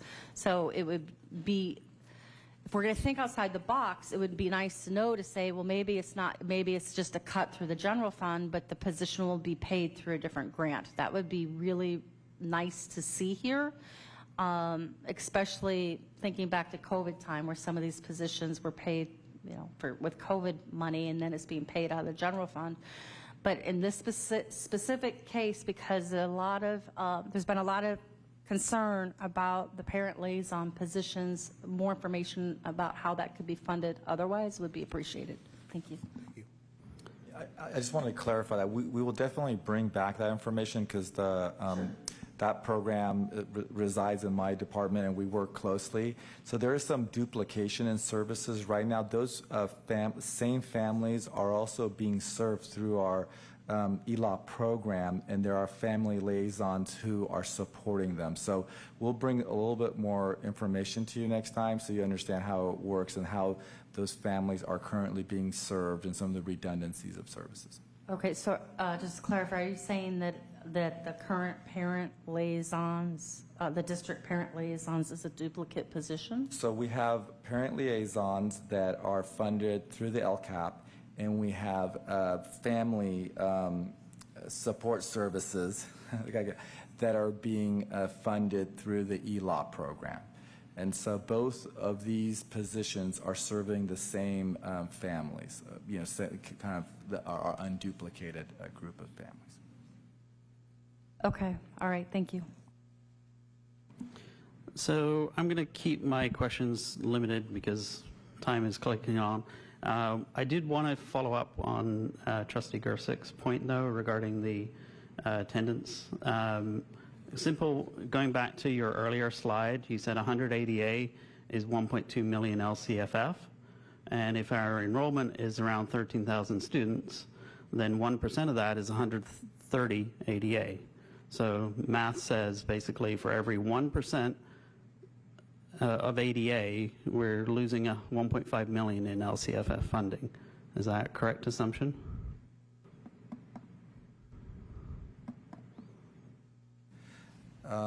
I'd have to do that math. I don't believe that correlation, that 1% of ADA is going to correlate to $1.5 million. No, that does not sound right. And Anne's shaking her head too. No, Okay. that's not correct. What was the peak of our ADA in terms of percentage-wise? Before COVID, I think we were close to 97% before COVID. Yeah. Okay. So let me phrase it. I feel like I'm on Jeopardy. I'll rephrase it as a question then.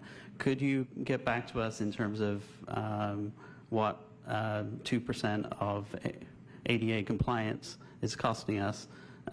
Because, like you made the point that the CW, the parent liaisons overlap, but I'm just concerned about the risk associated with the attendance. But more importantly, I'm wondering if we don't have a lot of levers as a district for additional revenues, right? And if we were able to get 97% before, is there anything that we could invest in that would give us a higher ADA as a percentage, and what would the cost versus the potential benefit be? Like, would we need to spend a little bit of money to get whatever that equates to? So if you could, if you don't have that number, that's fine. Okay, let's move on. And again, my commitment is to, in 20 minutes, open public comment, even if we're not through this list. So we will proceed with operational services. Okay. So the next two sections, I'll cover them. So on operational services, we are looking at reducing the nighttime custodians at the elementary schools by 4 hours at each of the schools except for Donlin. That would equate to a savings of 4 FTE. We would then move to what we consider like an A-B schedule. So, all of the high touch point areas would get cleaned every day, but there would be a different level of cleaning in the classrooms with that adjustment. And then there would also, item G2, there would be a reduction of, currently we have 3 nighttime custodians at each of the middle schools, and this would take it to 2.5 FTE at the nighttime custodians at the middle schools, and that would also go to an A-B schedule to ensure that we cover all the high touch points as well. G3 is a reorganization of the MOT department. So we currently have a general maintenance position that is vacant, so we would reduce that, and then we would reclassify our HVAC technician that has been vacant for a while to a higher, more competitive salary range, and hope to fill that position which kind of leads into G4, which is, by being able to do some of the technical HVAC repair work, it would reduce some of our service cost. In addition, we would reduce some of our projects and expenditures in routine restricted maintenance overall, to making sure our urgent maintenance projects are taken care of, but it would some of the non-urgent ones would take a little bit longer for the staff to be able to get to. So those are the 4 adjustments in operations that we are recommending. Okay, any questions? Anyone? Okay. All right, so we'll move on to technology and graphics. In technology, we currently have 2 elementary tech specialist ones that are vacant, and right now we have, in a zone model, been supporting those schools, and so in this one we would continue making those reductions permanent and continue deploying on the zone model. H2, we currently have a full FTE middle school tech at each of the middle schools, and this would keep them at the middle schools, but it would align their work hours to the school day, taking from, I believe, 8 hours to 7 hours. And so there'll be a slight adjustments to each of those positions at the middle schools. And then lastly, in graphics, the district is not able to cover its full cost in graphics. We have staff and equipment, and we do currently do a charge back, but those are significantly subsidized. So under this model, we would raise our rates to be able to cover more of the full cost of operating that department, and then therefore reducing some of the loss. I'm going to break protocol and clarify that last one. Is that external clients? No. So we currently, the way it works is we currently bill back, departments, school sites, staff, based on the usage, but it's heavily subsidized. It doesn't cover the full cost of the services that are provided. So this would increase the printing cost to be able to cover more of the true cost of operating that department. How does that save real money then? So we're losing money, so this would reduce the loss of that department. The department and the staffing currently, there's about a $250,000 gap in our cost for that department after we account for the revenue side. I'll let Trustee Carrion clarify my question. Yeah, because that comes out of a teacher's budget. And so, actually, you're cutting the money that you're sending to schools in line item, the first one. So you're actually double dipping the teachers. Do you understand my question? So teachers are getting charged more for this. So the sites and the departments will see an increase to be able to have the true cost of it. Now, the sites and departments use a variety of sources of funding to pay for that. Some of it may come from discretionary, others come from donations, from parent donations and others. And so, again, staff will have to decide, do they want to print, do they not want to print, do they want to use digital copies? But if they are going to print, yes, there will be an additional cost so that we can recapture the true cost of the services. So if they send it to Docutech, is it more expensive than if they do it at the site themselves? So the site printing is the only cost for the site printing is the paper, right? So in terms of the click charges and the maintenance of the fleet, that's managed at the district level. And we encourage staff to utilize that for a lot of the smaller projects, but the graphics department does a lot of specific type of printing, right? It could be, a class kind of their curated curriculum material.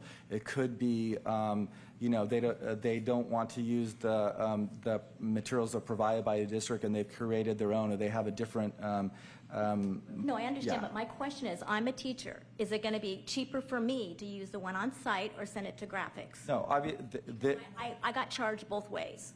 Yeah, you will not get charged printing at your school. That you will not get charged. If you send it to graphics, the cost will increase. Yes. Okay, I'm still a little bit lost how some of that isn't funny money because it's charged back to the site. But if the site is paying for it using PTA dollars, then I could see it being actualized savings. Anyway, could you just take an action just to dig into this one and clarify? Let me clarify this. This is an affluent charge, and if anything, if people are more price sensitive and it costs more to print, they would print less. So it is an incentive to think twice about printing more. So in that sense, it's a reduction in printing because it's a higher price. I'm not opining on whether that's right or wrong, but instead of saying don't print, it's just going to cost more, and you got to think about the cost of, be more sensitive about the cost of printing. It depends whether the 125K though is supplies versus staffing. So your staffing is a fixed cost, your supplies is a variable cost. So that's why I'm asking. Noted. So, all right.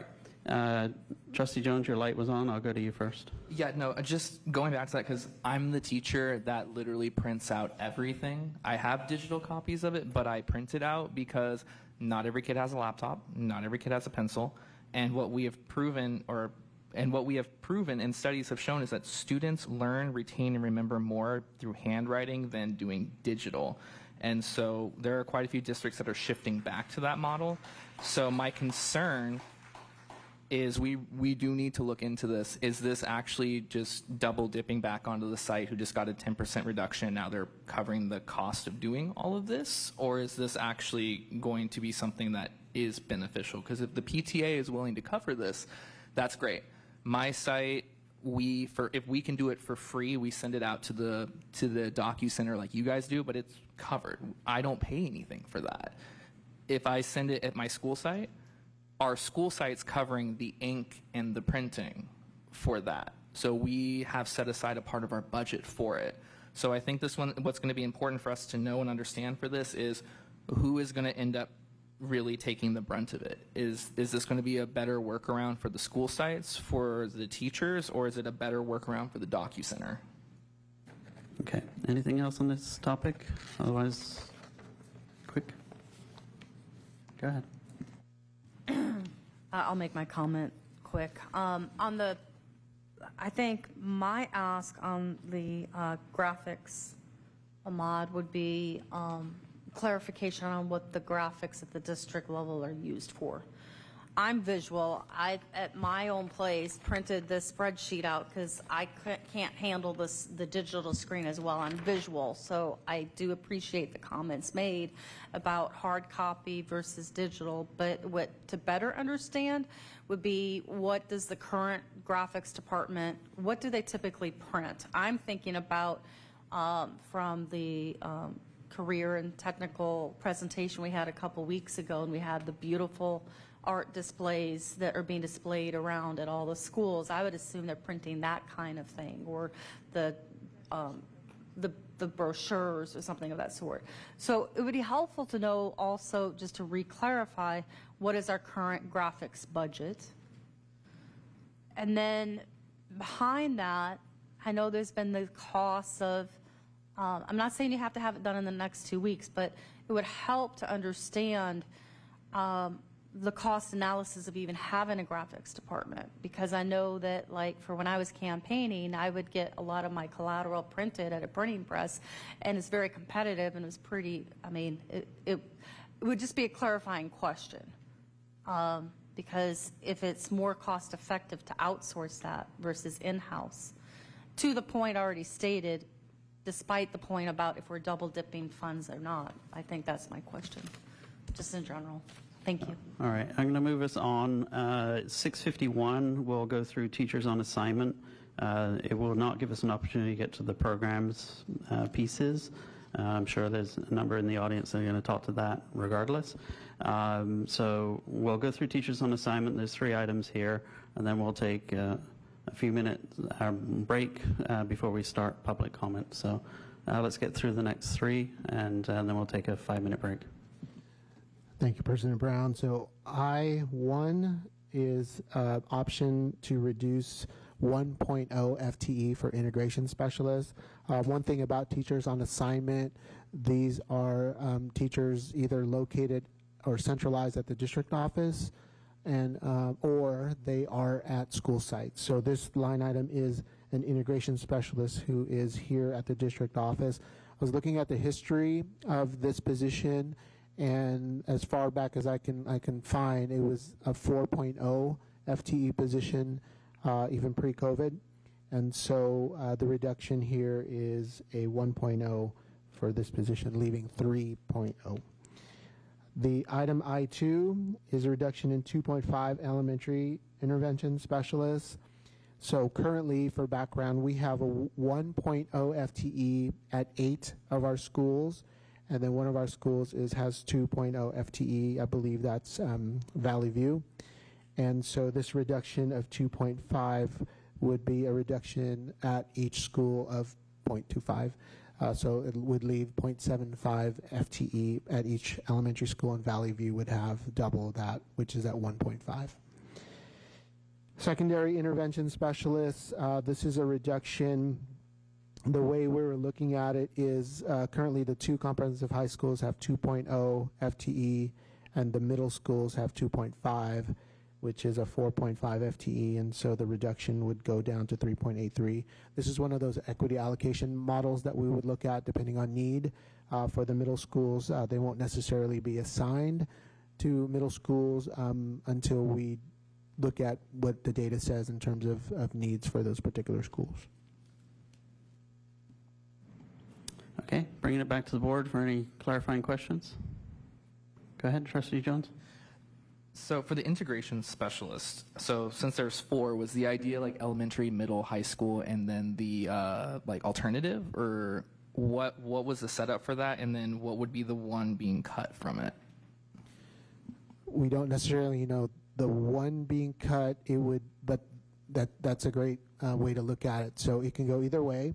It can go by grade level, elementary, middle, high school. It could also go by content. So ELA, math, other, so to speak. So we would have to take a look at what the needs are of the district, but that's where we landed with the 3. All right. What's the current model? So the current model is the 4.0. Can you come up there? I know we have math specialists, we have ELA specialists, elementary, secondary. Josh, maybe you could break that down. Yeah, our integration specialists, while they have content-specific experience in the classroom, they all focus on TK through 12 support for all teachers, regardless of their prior content. So they, grow themselves professionally to make sure they can support any teacher that reaches out for help. Some of them have very specific backgrounds based on their own teaching experience and bring different levels of expertise based on that. But they are responsible for working TK through 12 across the system. All right, perfect. Thank you. Okay, other questions? Trustee Karen? Yeah, so my question is about reducing the elementary intervention specialist, because most of these, aren't they responsible for the CSIS? And so my question is, how would they be able to meet the needs of our struggling students if we reduce them? It's not completely for the CSAs, but Mr. Schrag, can you break down, please, the duties? Intervention specialist who's CSAs funded, the rest are funded through general fund. So that's the person who's focused on the students who've been identified through CSAs to support them at Valley View and at other sites, but that person is based at Valley View. So that person would not be phased out, you're saying? It would be another site? I mean, what does this look like? Okay. It would be a reduction of intervention specialists positioned the time at the site for each of one of those. I don't know how you could possibly do that with all of our students that we have the needs. And so my question actually too is, why are they only reducing 1 integration specialist and more elementary intervention specialists? I'm just wondering why you didn't reverse those numbers. Because elementary intervention actually works one-on-one with these struggling students. It's a tough decision. We're going to base that on the literacy needs, and we know that that is a program that is working. This is the reality that we're facing with trying to find a way to continue the program. Obviously, intervention specialists have a key role in leading our data talks and helping the students both individually, but also in building teachers' capacity to support them in the classroom as well. But we believe with this reduction, we can still maintain the program to support those students who have the highest needs at each site. I think part of the question too is what's the percentage of each? So what was the total FTE of intervention specialist and total FTE of integration specialist? I'm just trying to get a relative measure for comparison. I'm trying to look at what would it look like at a site. Yeah. So integration specialist, Superintendent Geisels is 4.0 current. The line item here is to 3.0, so reduction of 1. And as I mentioned, we have 10.0 FTE that would be reduced to 7.5 FTE with the distribution that I mentioned. So I'll have Mr. Schrag answer what that looks like in terms of service. So if I understand the question right, what would it look like at a site? It may mean reduced amount of hours for the IS at a particular site, and we're having to split sites, but we have less amount of intervention specialists who may be having to go to multiple sites to help support students.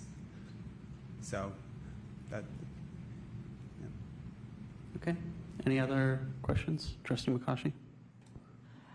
I think this one question would be going to Namarta. My question is on I3, the reduction of the secondary intervention specialist. How did you identify that 2/3 position, and what generally would that look like? Is that position covering, all the high schools for the remaining 3.833? So I'm just trying to, just a high level view of that, but I'm just trying to understand how that was identified. We'll ask Mr. Butterfield to address this because it comes from secondary. Intervention specialist allocation to the high schools is based on kind of the LCAP model. So we analyze unduplicated student counts at each school site each year and allocate intervention specialist resources based on that, in addition to the general fund allocation of sections at each site. So these are, because intervention classes are typically a little smaller than a general ed class, the LCAP funded positions allocate extra sections to support smaller class sizes for these intervention classes. And so this reduction would allow us to maintain our current literacy intervention program at the middle schools and support the freshman, sophomore intervention classes that we have at the high schools still. Okay, quick question.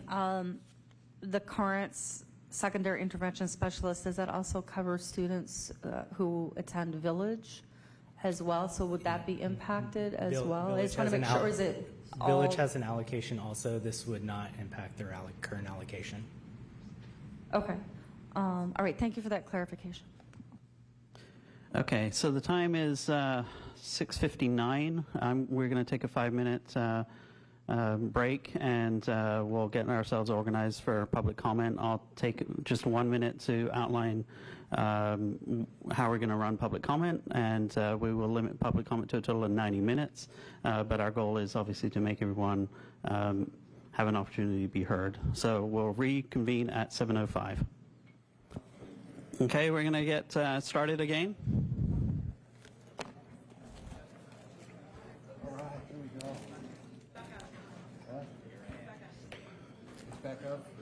All right, so we're back on the TV30. I'm going to call this meeting back to order at 7:08 p.m. Like I said, typically we try to go through all of the staff presentation before we take public comment, but I recognize that we have a lot of staff and members of the public in the audience tonight, and they need and deserve to be heard. And so we're pulling public comment up a little bit and make sure we go through that. So just a few things I kind of want to go through tonight. I apologize for the wall of words.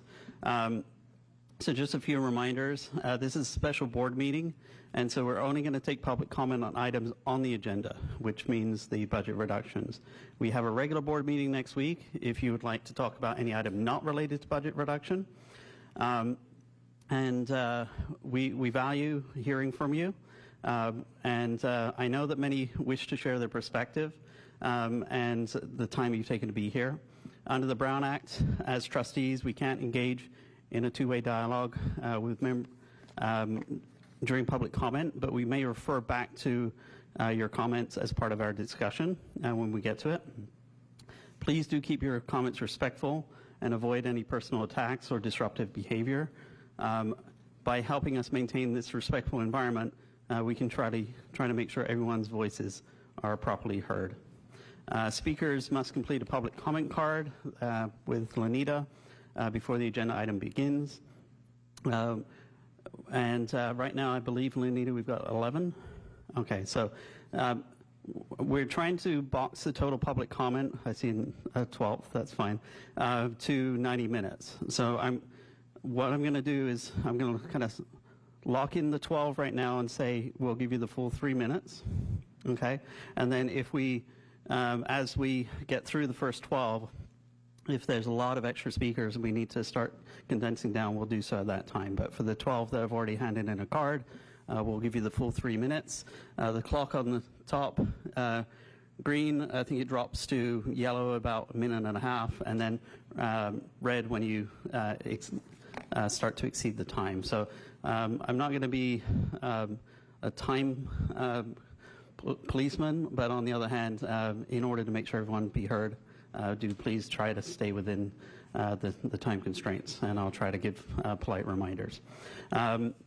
We do also receive and appreciate board feedback over email.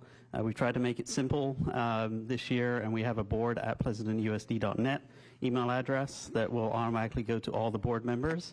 Then the last thing I would say is in public comment like this, when we're dealing with a sensitive topic like budget reductions, often people will have the same comment, and we appreciate that, and we want to know that you have the same opinion, but it's fine to just say you agree with the prior speaker and then talk about the additional finer points that you want to bring up. So with that, I will open public comment, and I'll turn to I'll just have Lanita, if you can announce the speakers, and if you can come up to the podium. There is a red light on the bottom. Just make sure that's on when you start to speak so that the TV30 audience can hear you. Go ahead. Okay, so I'm going to call 3 names at a time. If you can just line up behind the podium, that would be great. Linda Aguilar, Leslie Zagos, and Patty Menifee.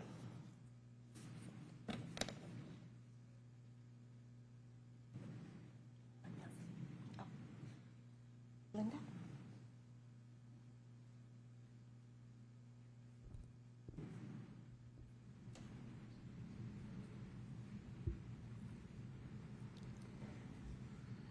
Hi, my name is Linda Aguiar.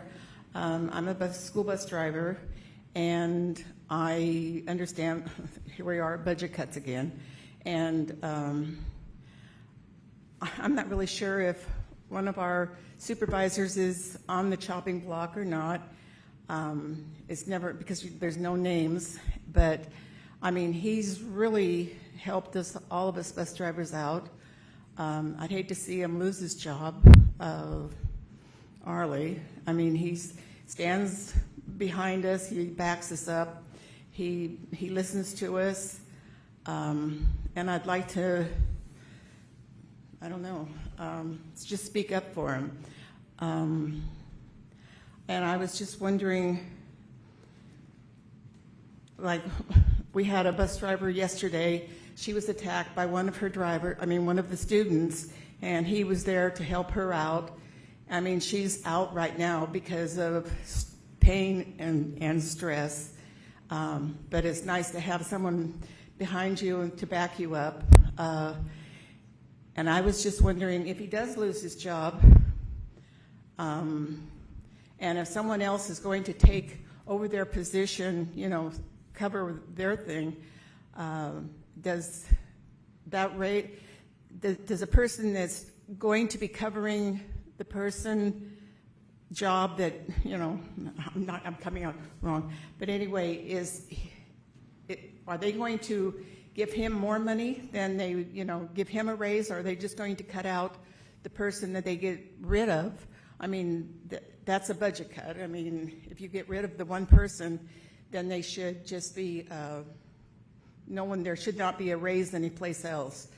And I don't know if that's going to happen or whatever. And I was just wondering also really quick, the people that do the budget cutting, are they accountable? Is anybody accountable? Do they ever get fired or anything like that? I mean, they make the budget cuts, but are they taking responsibility for all this too? Okay, thank you very much. Thank you.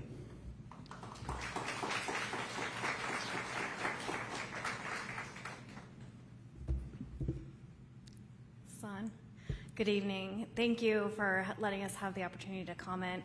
I really appreciate it. I realize this is a complicated evening with controversial discussions. I urge the board to reconsider the phase out of the health services assistance outlined in line F7.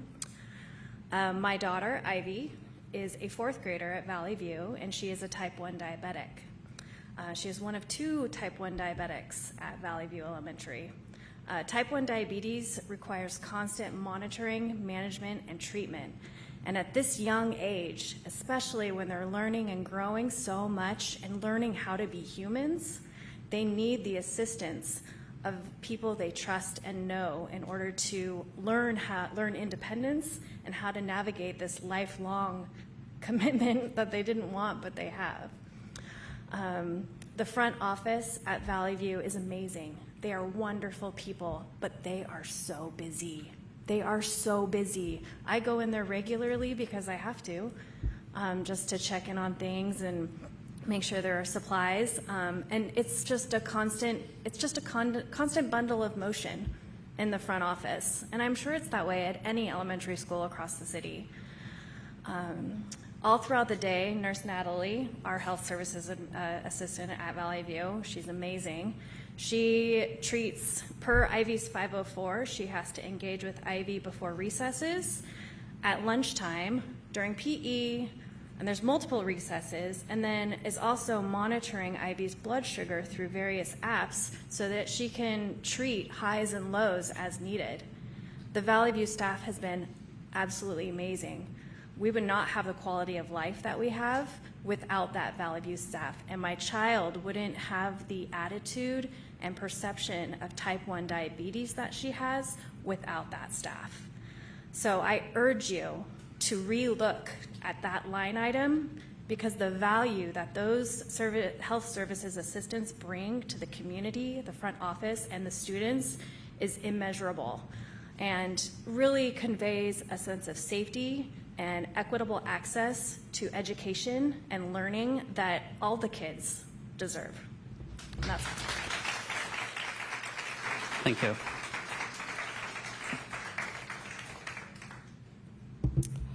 Hi, I'm Patty Hanafy, Science Specialist at Donlin, but today I'm speaking regarding the proposed cuts that appear to fall heavily on all of elementary, particularly several critical elementary positions, including intervention specialists, RIS, science specialists, PE teachers, technology support staff, health clerks, librarians, and elementary vice principals. The impact across not just the top line of elementary site entries, there are line items elsewhere that also fall heavily on elementary education. These roles are essential to the academic success, safety, and well-being of our youngest learners. Removing them would have lasting consequences, not only for students, but for the district's long-term financial health. Early intervention is one of the smartest, most cost-effective investments we can make. When we support staff like intervention specialists, RIS, and site administrators, we're building strong academic, behavioral, and emotional foundations. These supports close learning gaps early and reduce the need for more costly interventions later on. The board must include projections of those future costs in their budgeting. Elementary specialists offer unique long-term view of our students. We see students year after year across grade levels. That continuity helps us spot patterns in learning and behavior that others might miss, allowing timely, coordinated support between teachers, families, and administrators. If these cuts move forward, students in grades 1 through 3 will lose access to hands-on, inquiry-based science that inspires curiosity, builds STEM readiness. And PE is far more than a break from class. It teaches cooperation, discipline, and healthy habits. Those are life skills that last far beyond the playground. These are also the classes where our most vulnerable students shine. Classroom teachers are already stretched thin. They manage large classes, complex behavioral needs, getting more complex every year, and a wide range of learners. Asking them to also teach science and PE subjects that require specialized training and equipment is simply unrealistic. We know this based on the improved standardized test scores since the programs were implemented.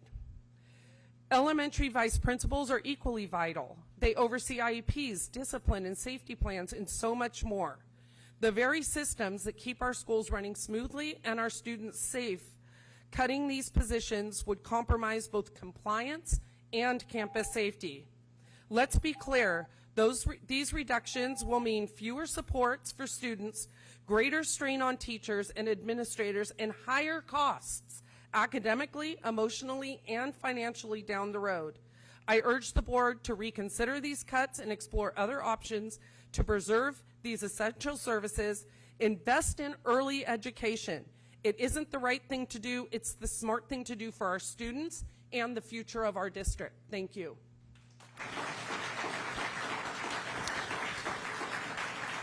Thank you. And the next three are, Lunita?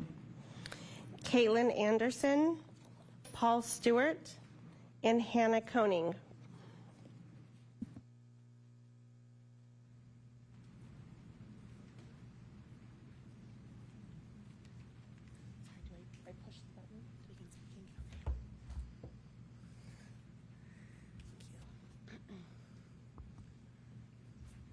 Good evening, members of the board. Oh, can you hear me? No? It was, there we go. Thank you. Good evening, members of the board. My name is Caitlin Anderson. I started in Pleasanton Unified School District in 2023 as an elementary science specialist at Leidixon Elementary School, and I'll also teach one day a week at Walnut Grove. Upon reading the proposed cut in line item J1, which we did not get to today in our line item review, the proposed cut of reducing science specialists from 8 FTE to 4 FTE and scaling back instruction to only 4th and 5th grade in the science lab rather than how it currently is at 1st through 5th grades, I knew I had to speak on behalf of Pleasanton students and families and urge the board to make their cuts to non-classroom positions and entities. Science in the lab is an integral part of the PUSD ecosystem. Should all 1st, 2nd, and 3rd graders be revoked access to the lab, it will have devastating effects not only on the health of PUSD CSET scores, but also on the emotional health of our most vulnerable kids. According to research done by the University of Houston in 2021, girls already feel less smart in science and math by the age of 6, 1st grade. That learning gap widens exponentially each year. By 4th grade, if it's the first time that we are seeing students, no matter their gender, no matter their orientation, it may be too late for them to see themselves in STEM fields. And especially if what we're proposing is classroom teachers take on the science instruction 1st, 2nd, and 3rd grades. If their classroom teachers are not proficient in science, then while they are receiving science education, are they? Science specialists in PE and music are absolutely indispensable to the school community for many of the reasons that Patty Hanafi just spoke on before. I just want to say that, in reading the line items, calling the science specialists and I think the PE specialists too on the analysis tool as limited impact on the students is a flagrant mischaracterization of the science program, of the interventions, or of the specialists program. And especially if you zoom out, take that multi-year view, the detriment to the CSAT scores, detriment to the matriculation into STEM colleges and careers. I think we'll find that PUSD will fall steeply below the current standing as a desired district for students and families. So while classroom teachers can teach science, it will never be at the expertise level that specialists provide. And anecdotally, families frequently cite the science program directly to me and to my colleagues standing behind me, that they are beyond grateful for the insight into their children's strengths in lab, that this would be an unfortunate gap in the community were we to be eliminated. One moment, please. I have received tearful, grateful emails from families thanking me specifically for sparking the love of science in their shy or nonverbal first graders, that their daughters who never talk about school except for science, and for being the one teacher where their child feels safe to be themselves. Thank you. Thank you. Paul? Studies have proven that with exercise, a number of beneficial neurotransmitters, including dopamine, serotonin, and others, get released into your brain. These substances can decrease anxiety and depression. Studies have shown that a single workout can improve your ability to shift and focus attention. I have had teachers over the years say to me that their class time right after my physical education class provides them with their best time of the week with their students. Studies have shown that one of the benefits of exercise is that it promotes neurogenesis, or the birth of new brain cells. This is essential to improving cognitive function. Studies have shown that exercise helps prevent cognitive decline.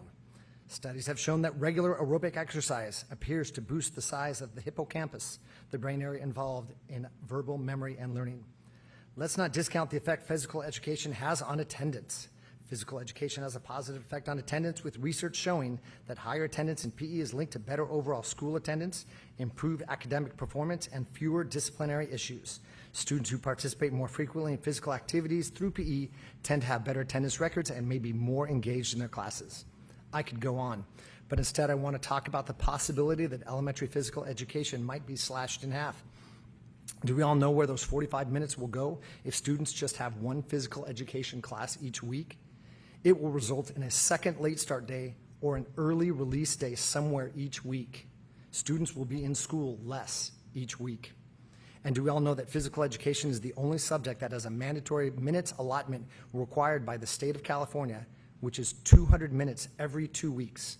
To simplify this, that's 100 minutes every week, which my cohorts and I cover 90 of those minutes, and the classroom teacher picks up the final 10. If physical education is cut in half, the classroom teacher would have to teach 55 minutes of PE, again, state-required minutes. In speaking with a couple teachers today, their reply to me was, where will that come from? What is going to give out of my schedule? They simply don't have the time in their schedule. For many students, especially some of those that struggle in the classroom, the 2 sessions of physical education are their only chances to have real success, to really enjoy learning. I know you have some hard decisions ahead of you. I don't envy you, but this is not the way to go. It hits the students too hard. Thank you for your time. Thank you.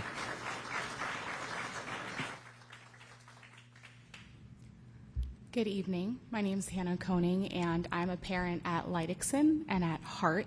I've had the privilege to sit in rooms with some of you. Miss Mary Jo, she faithfully comes when I was PTA president and PTA treasurer and PTA social events coordinator, and listen to us labor over our budget that parents donated to us and we were in charge of allocating and being in charge of. She listened as we had to make cuts, and we listened to our parents of where that money would go. I was in meetings when I was PTA president when we knew that COVID funds were coming in and they were finite. They weren't going to last. And we asked the questions of what happens when that money goes away. Do the sites fund the people? Do they fund the things? And we never got told what was going to happen. And I phased out, and a new PTA president came in, and she wasn't in those talks. I'm disheartened as a parent to hear that we were not prepared for this. We knew the funds were going away. Where were the talks? I'm also disheartened to hear, as a parent whose son is at Leidixson, that Miss Margie, our health assistant, would be going away. She's the reason he got up and went to school in 3rd grade. When he was having issues in his classroom and missed 20 days of school and we couldn't figure out what was happening, Miss Margie found out what was happening. Miss Margie called me and informed me of what was happening in my son's class. My son was a COVID kid. He did school online with Miss Stewart, God bless her. She tried her best with 20 kids yelling while we all worked. I was a teacher. I was teaching while my son was learning. He had to go into reading intervention specialists because he could not read coming out of kindergarten, no fault of our kinder teacher. We want these positions to go away. I'm shocked. The safe space, all of these different people you guys are trying to cut, you're cutting layers of safety nets away from our kids. Mental health, and then you see, where does it all get slated to? A vice principal, a secretary. Well, vice principals are going away. Well, secretaries' hours are getting cut. Who is the safety net for our kids? Because right now it's Miss Margie and it's Miss Carrie. And if their hours are gone, who's there for my kids? Like another parent has said, it is a bundle of moving parts in an office. They can't care for all of the kids. And I'm sorry, I don't mean to be inflammatory when I say this, but if we're looking for money, can we look at the people who have health care for life? We can't afford it anymore. I'm sorry, we can't afford to pay you guys health care for life when my kids don't have a health assistant at their schools, a PE teacher, a science teacher for 1st through 3rd grade. As a parent, I'm asking you guys to reconsider and to find funds to keep our teachers there. Thank you.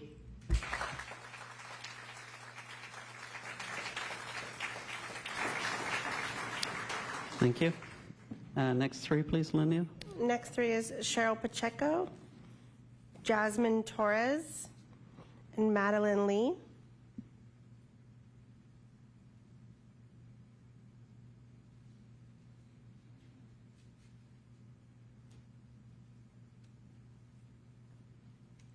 Hi, good evening. My name is Cheryl Pacheco. I'm the head counselor over at Amador Valley High School, and I'm here to talk to you about the potential counselor cuts. In 2025-2026, Amador Valley High School was cut by 1.8 counselors. We're already feeling the effects of those cuts. The waiting times are longer, the student needs are greater, the expectations and responsibilities put on counselors are more, and the thought of losing another full-time counselor, I don't have the words for it. I'm so worried, I'm so concerned, especially about our underrepresented students, our families that don't know how to navigate the school system. Right now, we're reactive. We do everything that we can, but we can't be proactive anymore. And what does that look like when we lose another full-time person? Behind me are counselors from all grade levels. We had more counselors here earlier this evening that had to leave. But it's really important that the students get access to their counselors and get support in grades K through 12. The elementary school counselors help support the kids, help them with their coping mechanisms, help them transition to the middle schools. Same thing happens at the middle school to the high school. And then the high school, we help bring them in as 9th graders and help them transition to their post-high school plans. Right now is a really busy time for our kids. It's college application time. Right now at Amador Valley High School, we have 363 requests for letters of recommendation. I have 79, and of those 79, 74 are due by November 1st. After I leave here, I'll be going home and continuing to work on those letters of recommendation. If you cut another full-time counselor, I'm looking at probably 20 to 30 more letters. How do I write 100 or 110 letters of recommendation, mostly during the month of October? Kids have been working hard since kindergarten to get to their post-high school plans. I want to do everything that I can to help support them to get there. And that includes my letter of recommendation. It also includes the supports that we have in place for those students. We do a college information night for seniors and parents. We do an application night for seniors. We do access periods where we provide extra help and support for college applications. Tomorrow we have a field trip of kids going to UC Santa Cruz. For some kids, that's going to be their first time stepping on a college campus. So the counselors are really important to the kids. They need us. They need us to support them, and we want to advocate for them and what their needs are. I know Ms. Torres is going to talk a little bit more about the social and emotional needs. But one thing I do want to mention for cost, and I know she'll be talking about that, the cost team includes the counselors, the social workers, the CWAs, the school psychologists, and the admin. And right now we're looking at cutting most of those team members, and we have an increase in the number of kids that we're referring to for cost. There's just an increase of need, and there's less counselors, and I'm worried. I'm worried for our kids. Thank you. Thank you.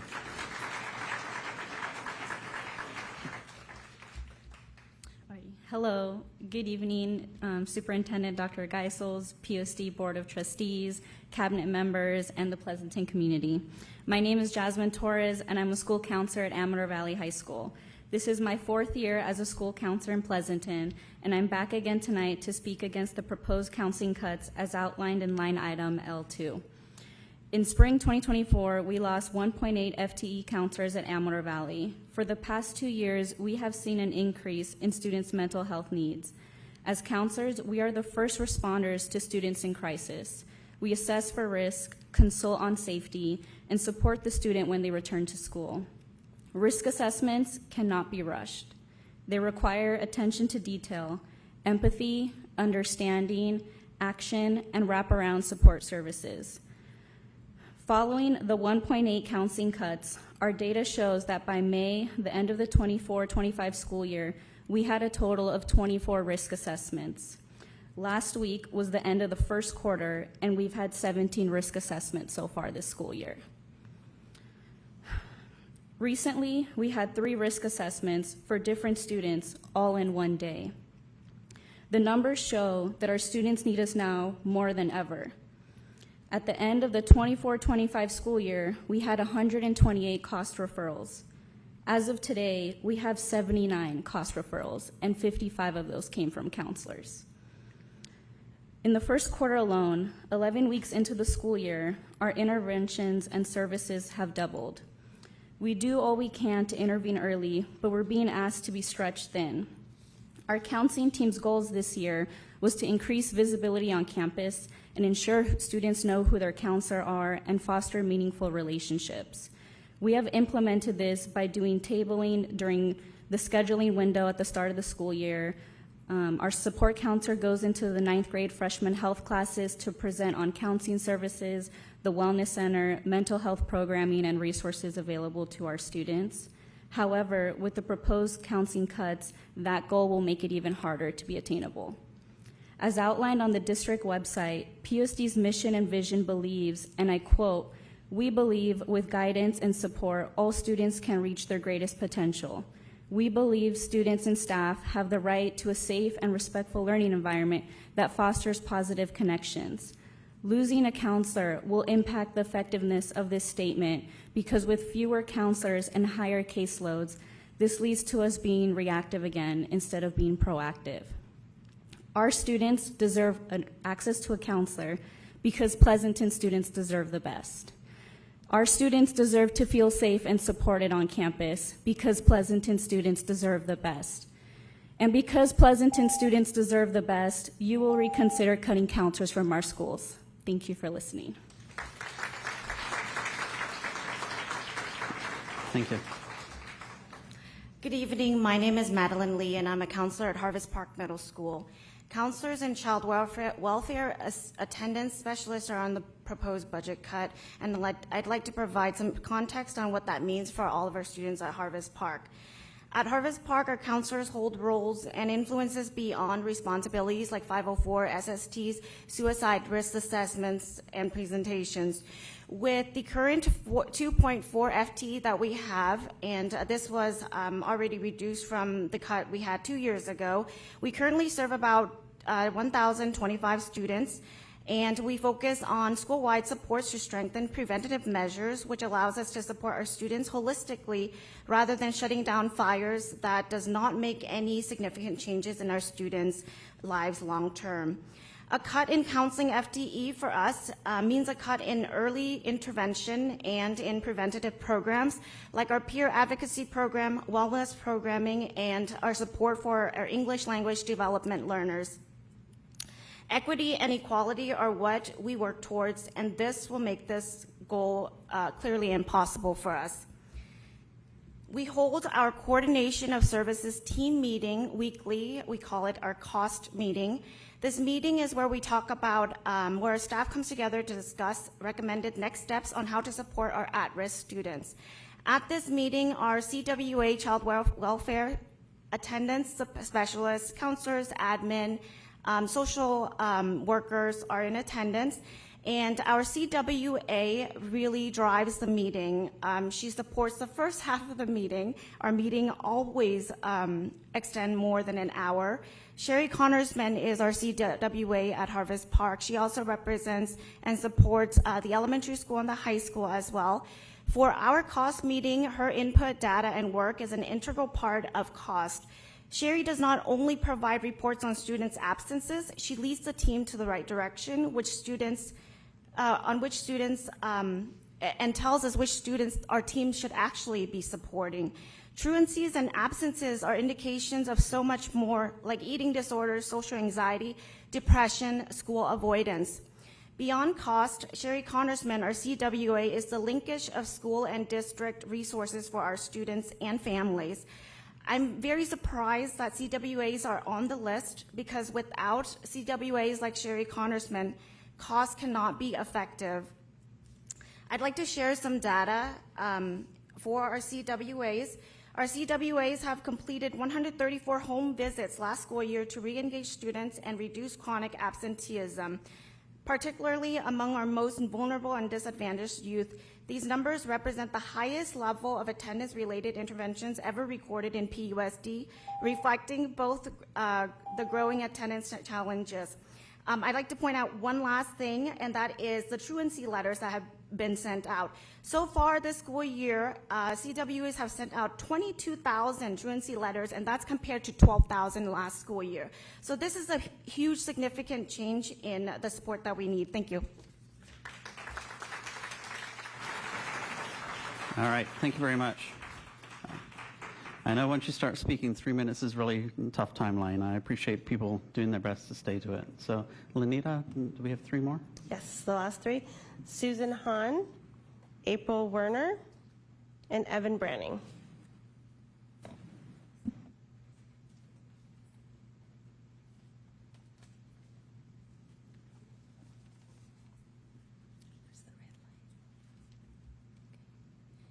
Good evening, President Brown, members of the board, Superintendent Geisels, and the cabinet members. My name is Susan Hahn. I'm the lead district nurse. I'm here representing our dedicated nursing team. We're here tonight to express our deep concern regarding the proposed elimination and reduction of the health services assistant positions. District nurses and health assistants work in close collaboration. We function as a unified team every day to support the health and safety of our students. HSAs are the frontline responders for student health needs. They administer first aid, assist with life-saving medications, manage daily health office visits, and ensure that students with chronic health conditions receive timely care and attention. This is illustrated really well by Ivy's mom. Thank you. The loss of these positions would likely lead to longer response times, reduced oversight of students' injuries and illnesses, and increased strain on other office staff. It would also compromise the district's ability to meet state mandates, such as immunization compliance and vision and hearing screenings. Furthermore, reducing these essential positions could expose the district to greater liabilities. I also want to address the accuracy of the budget reduction proposal, which states that neighboring districts do not have HSAs at the elementary, middle, and high school levels. That statement is not accurate. We respectfully urge the district to preserve the health service assistant positions. Doing so reaffirms the district's commitment to the health, safety, and academic success of all students. Before I close, I'd like to ask the health assistant here this evening a few questions. They're all standing over here with me. So please raise your hand if you have ever administered a life-saving medication to a student. Thank you. And how many of you have initiated an EMS response to save a child's life? Thank you. Thank you for your time.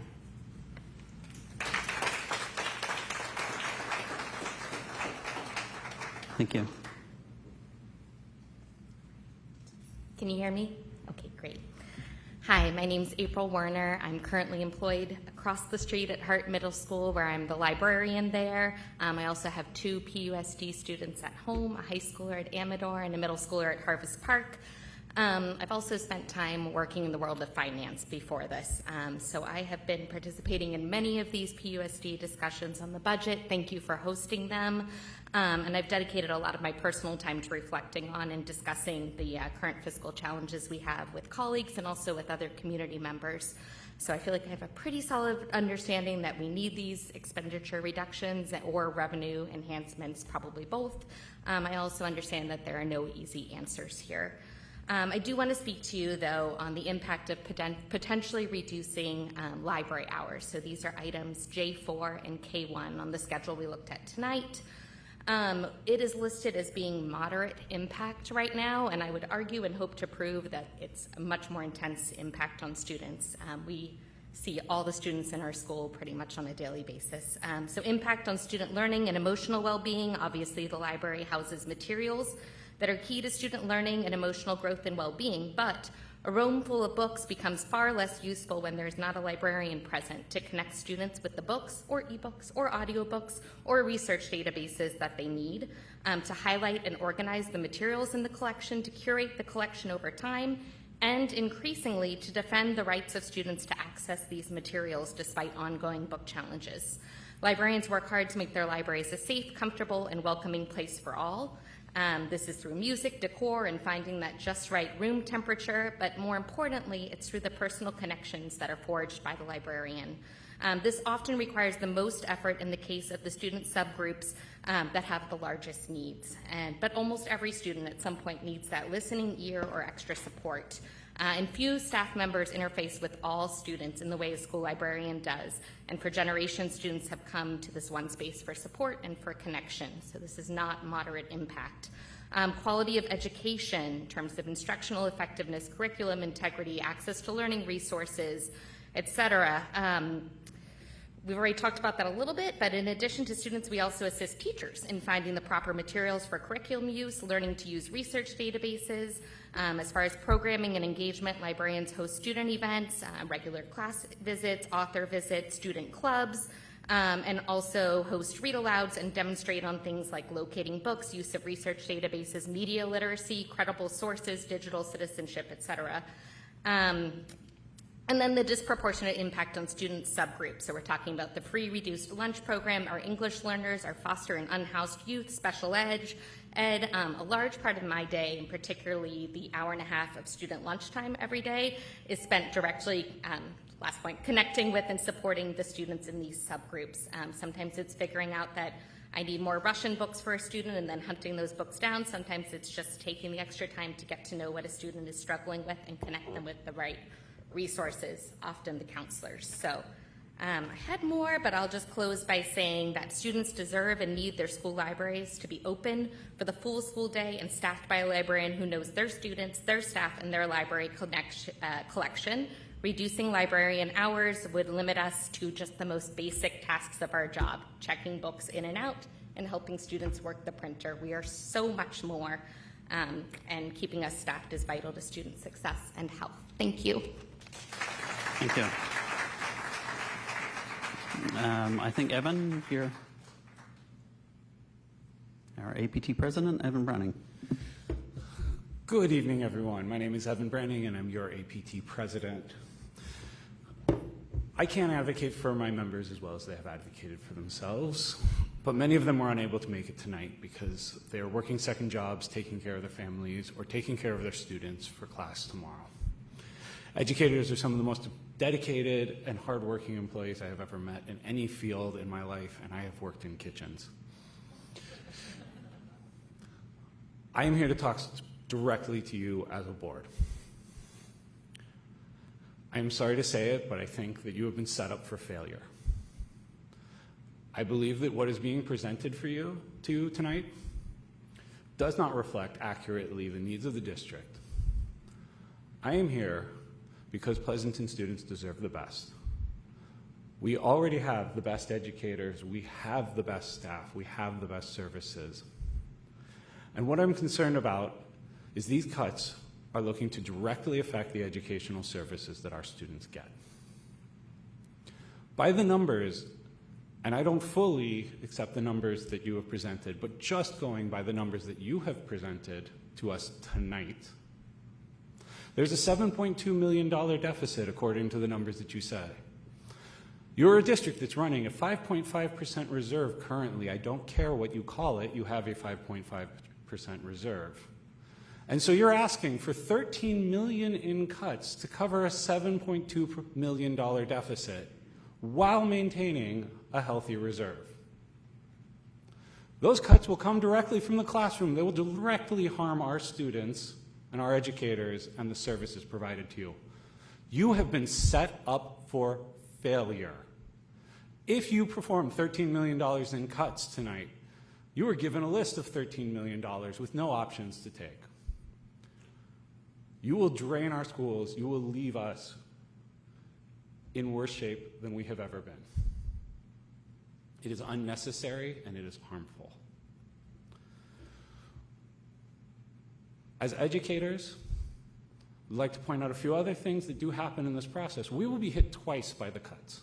So once tonight or as you finish up this process, and again as we readjust for the enrollment numbers.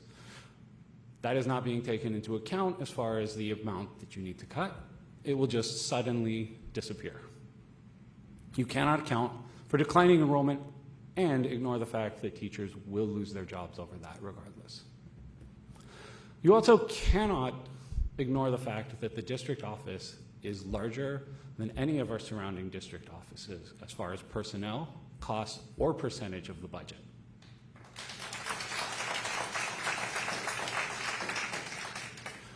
We need you to stand up and ask the hard questions, push back. I do not want to see you fail. I want to see you succeed. I believe I've been a very collaborative partner with all of you. I believe I've worked very hard to make sure that we have a good relationship, and I do not want to see you fail, and I do not want to see our students hurt. Make sure that you do all you can to make sure that Pleasanton students get the best services, the best educators, the best classrooms. Pleasanton students truly deserve the best, and we can do better.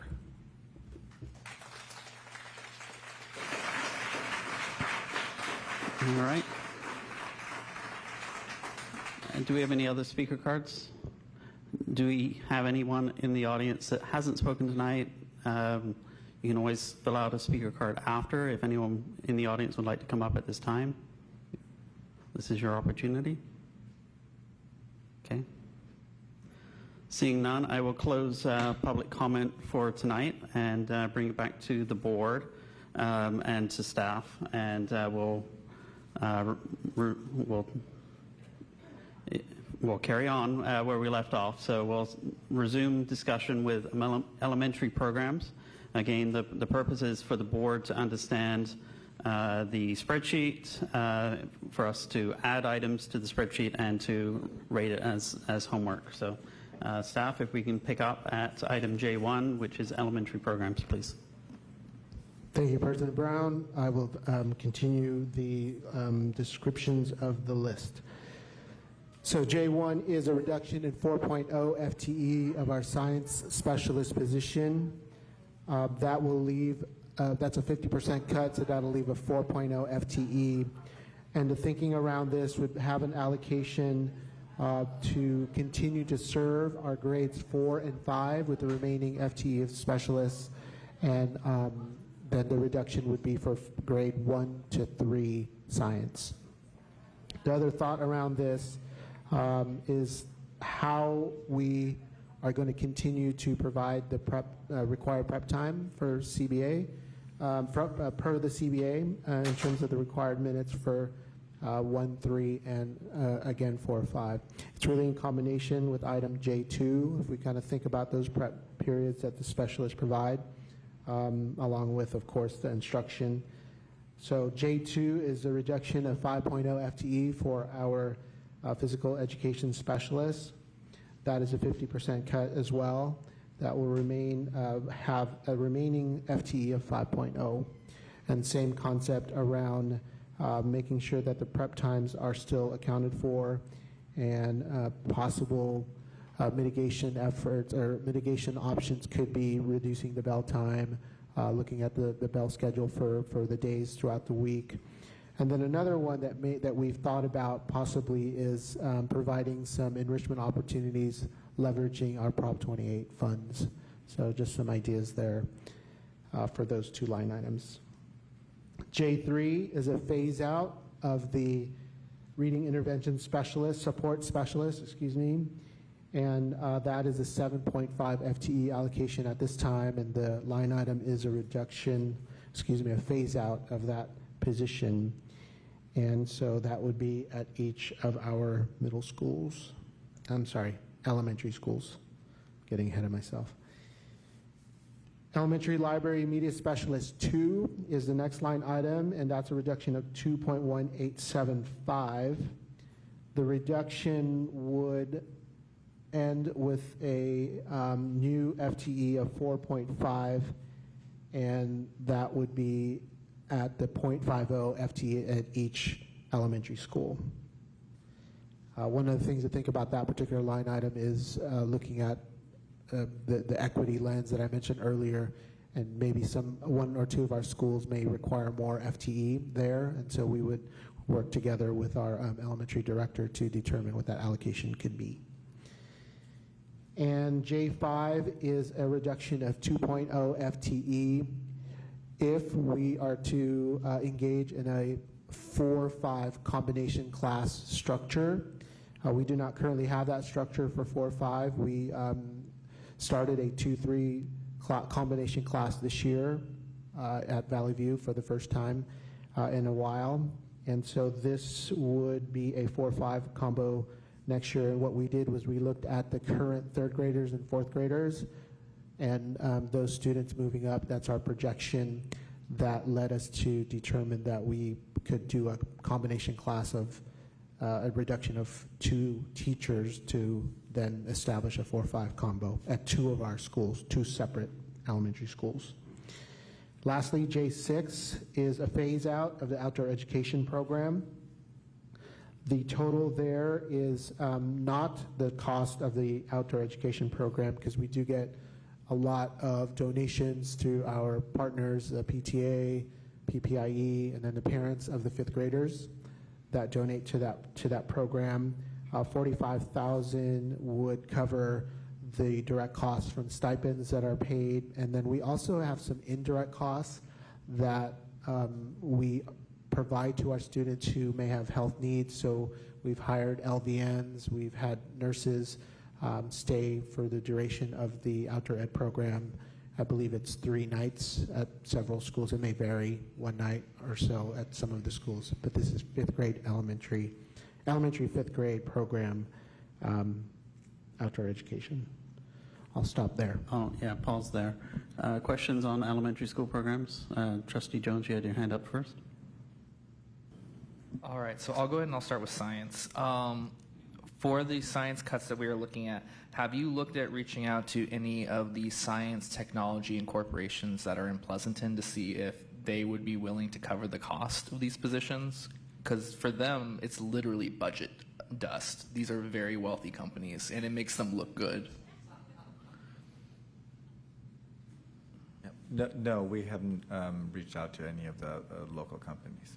All right, so I would definitely, thank you for the answer to that, because I would strongly suggest that. And then next one on the list for me, let's look at physical education. Kaiser, our healthcare, Stanford, all of them have very high focuses on healthiness, especially physical activity. They've funded our nurses in the past. Would they be willing, have we reached out and asked them, would you be willing to fund our physical education program? They're very concerned with mental health as well. Would they be willing to cover our counselor positions at our site? Have we reached out and asked them about these?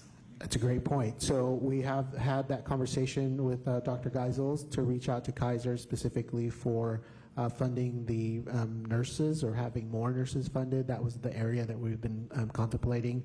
But thank you for giving us some ideas to work with regarding physical education too. Because like Stanford Medical Law, these other ones, again, like these companies are wealthy and they need to fix their image after the whole Luigi Mangione thing. So I'm sure they're looking for ways to fix that.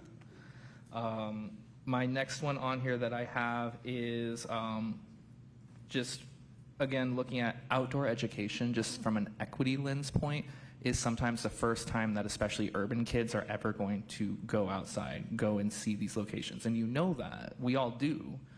For a lot of my friends, it was their first time.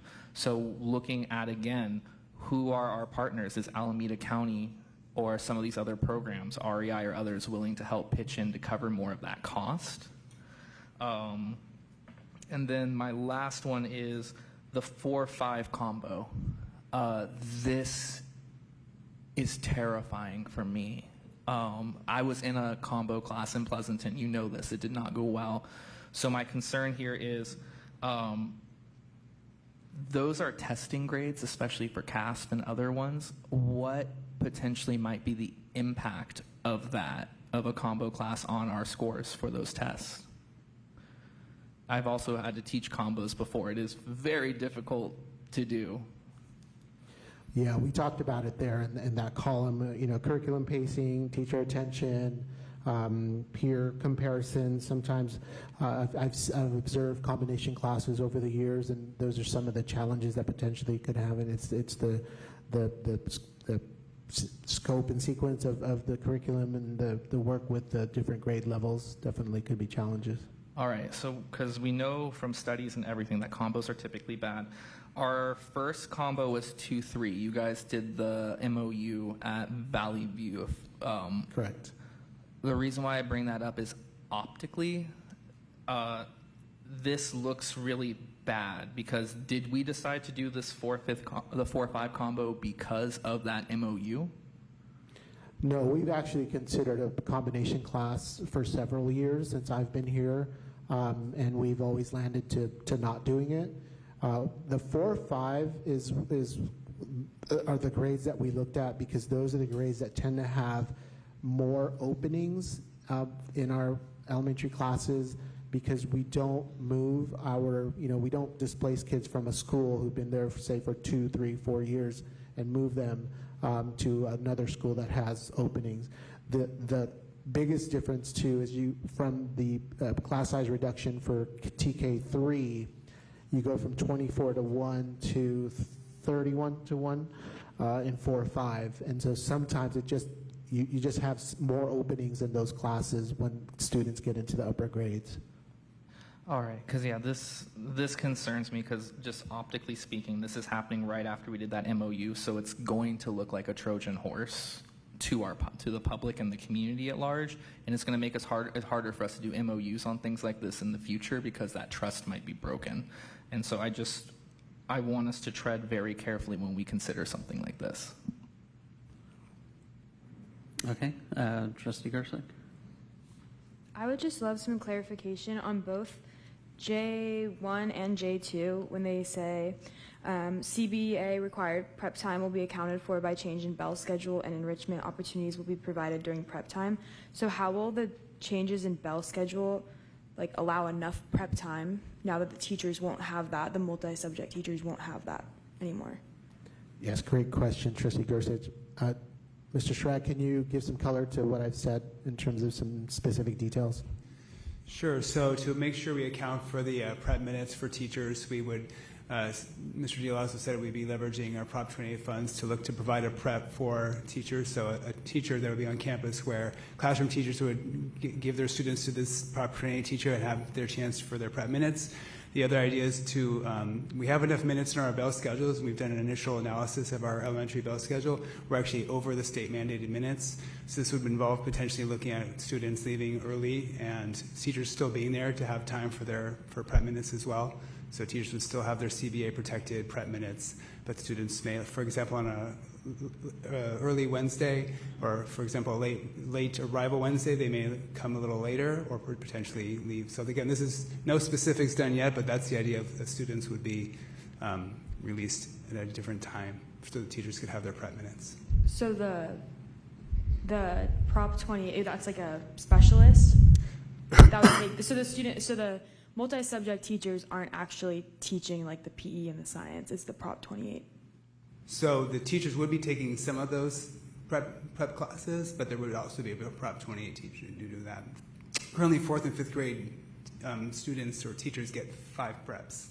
Okay, thank you. Thank you. Good questions. Trustee Carrion? My question is about the librarians. I thought PPIE was paying for some of their hours, and so what would this reduction look like at an elementary site?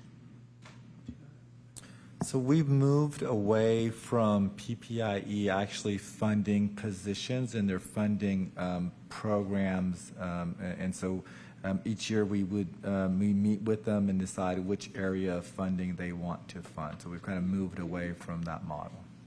And what would it look like if you're cutting this? Would it be like they'd have only like 4 hours a day, or what would they? I believe that's correct. Yes, that's correct. The remaining 4.5 FTEs for the elementary schools would be 0.5 per school. So it would be a 4-hour day. And about outdoor ed is $45,000. I think that our parents would probably want to maybe see if they could do fundraising for that, because I don't think they want to see outdoor ed go away. So is that an option? Yes, parents are very gracious in our district to provide donations, and PTA and PPIE as well. So yes is my quick answer. The cost with this particular line item that we've analyzed and projected is we know over the years that some of our students need additional health and safety services, and so that's part of this projection. So let's say stipends for the number of 5th graders is, I forget the number, about 20,000 or so, 20 or 25,000. That additional cost is for the licensed vocational nurse or even one of our school nurses to spend the night to make sure, like diabetic care and so forth are not compromised. So there's added costs. Let me chime in here, just kind of a thematic thing on a clarifying note. I think these are great ideas. How can we supplement money for outdoor ed? How could we approach local medical organizations and look at things like mental health with the different positions that we're talking about, as well as nurses and the like? I think those are all doable. They take time, they take relationship, and I think it's up to me to get even more busy developing relationships and finding those kinds of backfills. The matter is we can't book something that we don't have already, and the rest of that sentence. So, but great ideas. So just to clarify on that, is there anything in the ed code that would prevent us from approaching private companies to help subsidize certificated positions or classified positions within our If there is, I'd probably be in jail. Okay. No, there's not. I think what it's about, though, is when you cannot, unless you come to an agreement with it, and I've actually never just outsourced any union position. I've always been able to take money and just pay for existing unit positions, whether they're classified or certificated. That's never been a problem with any donation I've ever received, any grant. Okay. All right. Additional questions? For the phasing out of the RIS, the reading intervention support specialists, those are classified employees, correct? So if we phase them out, then the intervention specialist is going to be by themselves, and there's not going to be individual one-on-one support. Is that how I'm reading that? It's a classified position, correct, and they do work in tandem. David, you want to add anything to Trustee Walker's question? Intervention specialists meet directly with students in small groups. They would not be able to have the same, without risk support, be able to reach as many students, but would still be, based on the data and our assessment of student literacy needs, with how we would allocate the ISs. But they are meeting directly with students in addition to the other things that they do. Okay, thank you. Okay. Anyone else? Trustee Mukashi? Okay, I just want to make sure I'm clear. We just got in place the stipends for outdoor ed. So this is what we're talking about. The 45K is removing those stipends, phasing out the program, including the indirect costs. I'm just re-clarifying what you said. Correct. What percentage how much were the stipends versus the indirect costs? Was it like 40,000 for stipends, or I assume indirect wasn't much? Yeah, around $40,000 for stipends, and then you also have, as indicated, sometimes we have LVNs or paras that need to accompany students. So those are some of the costs that we absorb for the program. Okay, so I just want to highlight, I really appreciate in the analysis that was presented to us that you took it to heart with taking a look at programs. And so I appreciate that. I mean, obviously outdoor ed is one of those programs and it's on the docket, so I appreciate that. So I'll leave my comments about programs and recommendations for the end, but that clarifies for that. In terms of, this has come up a couple times tonight, so I think it would help if you could hyperlink specifically the job descriptions for the reading intervention support specialists, as well as the other one that has been talked about, so that we can revisit and take a look at those specific job description criteria, just to help distinguish. Because the name of those two jobs are pretty close, but I know they're very, very different. My question would be, just for clarification for the elementary programs, what other specialists have, there's quite a few specialists that have been highlighted here, so what does that leave left back at the elementary level? We still have the music specialists, Vice President Mukashi. Okay. All right, so I guess my question is, what criteria has been used to identify certain specialists over others? And you don't have to answer if you can't answer it the second, but it would help to get the rationale on that. I'm not putting you on the spot. Well, I'm gonna ask Mr. Schrag. Mr. Schrag, you want to give the thinking around the three specialists that we analyzed? Well, and part of the reason why I ask is, like, I'm an former art teacher, and I'd be like, okay, why was one specialist put up versus another one? I just think it's, to be transparent, it's a fair question to ask. Sure. So we did take into consideration the requirement. The only requirement for the state in terms of actual minutes is for PE, and so, but we also understand that multiple subject teachers can teach all of these subjects, and so it was kind of that balance of how do we continue to maintain our student experience and our prep schedules and our prep minutes. I think the music is difficult, and I think it's a very difficult decision. So we knew that without limiting the entire program, we had both without phasing out an entire group, and we can maintain those and have multiple subject teachers kind of help support with teaching a little bit of that as well. We're maintaining those programs. So it is, again, not an easy decision. Okay, thank you for that clarification. So my last question is related to the 4th, 5th grade combo classes. My question would be, what kind of data are you using for that? Because I know there's natural potential attrition for some positions if our downward enrollment continues to go downward.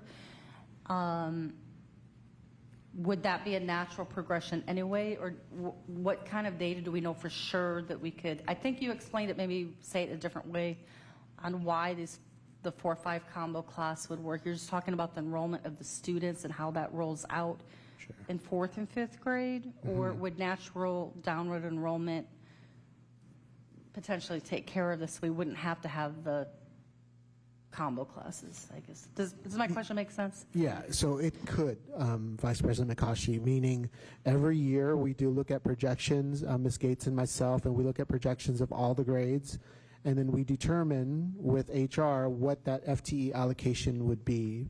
Should we see a significant drop in third grade rising to 4th or 4th grade rising to 5th? Sometimes, and I'm talking even a few weeks before school starts, we start to make decisions as to whether or not we maintain a class that by contract can have 31 students, but maybe has 24 students or 25 students. If there's an opportunity to see in both a 5th grade class and a 4th grade class, of course, at the same school, that we can combine that would not be over the 31 class size limit, then that's what we would consider. And as I answered earlier, we've often considered that over the years. The 4th grade class is going to almost always have more FTE than the 3rd grade class. And I'm talking district-wide. The reason being is when we go from a 24-to-1 to a 31-to-1, and we do not move kids from one school to another to just fill spots, you're going to have an overage, per se, in that 4th grade class, 4th grade level. Yeah. Okay, thank you. And then my very last question would be in terms of Trustee Jones' comment about the MOU. I just wanted to clarify, just refresh my memory. The MOU was put in place for the 2-3 combo class? That's correct. 2-3 at Valley View, which was implemented So it this was year. just at Valley View, one combo class, 2-3, the MOU was put in place. That's correct. But do you know which 2 schools you're referring to for the combo class for 4-5, or we don't know yet? One at Valley View and one we don't know where, or? So not at Valley View. So it would be at this time Alisal and Moore is what we looked at as of today. And I've often told the board that enrollment can vary a lot. But those were the 2 that we looked at just this past week. And so I don't see the check box. So there wouldn't need to be negotiations for that combo class? It's not check marked. Yeah, the impacts and effects negotiations would occur, which is what we did for the MOU with the Valley View 2nd and 3rd grade combo, but it's not contract language specific, having a combination But there could be an MOU for that? We may need to ensure that the impacts and effects are considered on that teacher who's now prepping for 2 classes. And that's the MOU that we agreed to. Thank you for breaking it down for those who aren't as expert. Okay, all right, thank you. Yes, Trustee Karen. I just want to ask a follow-up question. So when you're talking about the combo, I was thinking about declining enrollment, and there's nowhere in here that absorbs less teachers because of declining enrollment. Where will that fit in? So we have factored in declining enrollment in preparing our budget. So when we build our budget, we're getting less money in LCFF because of declining enrollment. And then we look at the number of students and we estimate how many reductions we would need to make to be aligning our staffing with enrollment. So that is going to be happening separate from these reductions. I do want to add some, to just step back and look at the 4-5 combo, because we haven't gone down into the staffing ratios of middle school and high school. And all the points that people are making about the effects of combo, and you want us to come back with the research, and we will. And remember, these are all options. We can't change the ratios in K3 because that's fixed. We did, and we haven't seen this yet, we did increase the ratio for staffing for middle school and high school. The constraint with grades 4 or 5 is you don't have as many sections like in middle school and high school. And you have to, sometimes you get classes that are half full, and you can't move those kids because the parents want neighborhood schools in those schools. So it's not as simple as saying reduce the ratio, reduce the class size, because you have these packets of wonderful children that don't fill up the class and you can't move them. So that's why, in terms of trying to address the ratio of class sizes in 4-5, we moved to combo instead of just simply lowering class size, or in this case, lowering staffing allocation.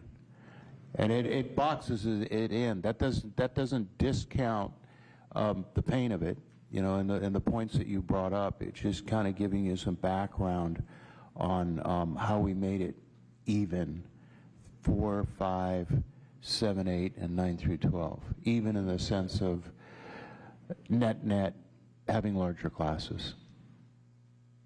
Yeah, understood. It's fill rate as well as the difference in class sizes per the current contract. All right, anyone else have specific questions? I do have a request. Coach Stewart brought up the point about, and you mentioned it as well in terms of PE having mandatory minutes. If we can make a note of it in the spreadsheet so we can track that point, I'd appreciate it.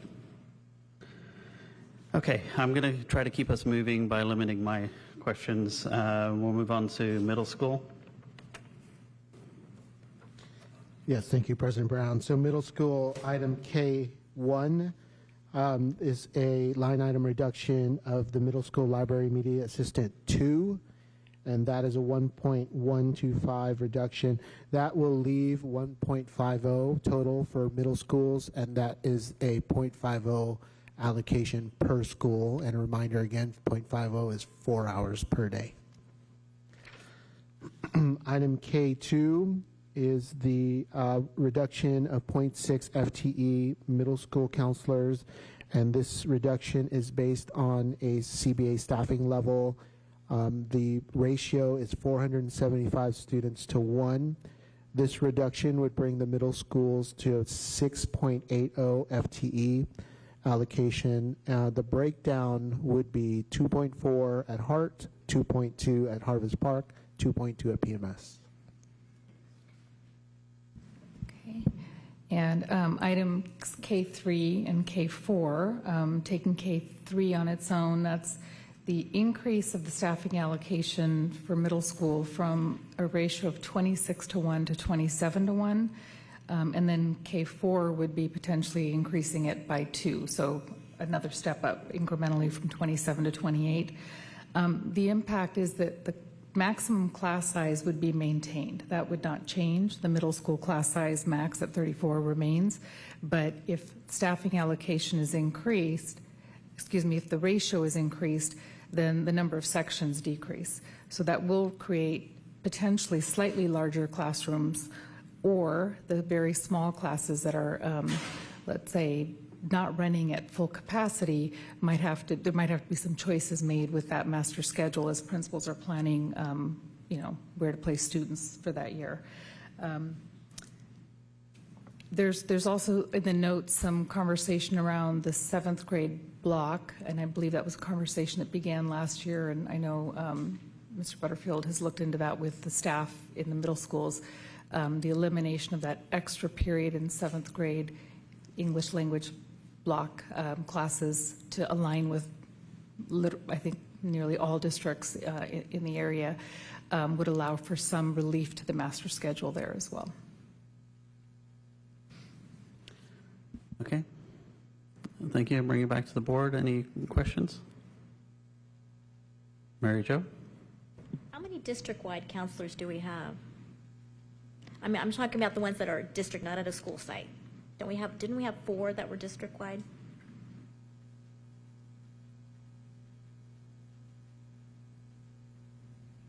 Or they work out of the district? Yeah, I think Janet, you might have to speak to the 2 SAPs. Currently, we have 2.0 working out of curriculum instruction. They work at the school sites 4 days a week, though, so they're not in the district office. And then we have so that's a 2.0 there, and then we have 1.4 out of student support services that are SAPs.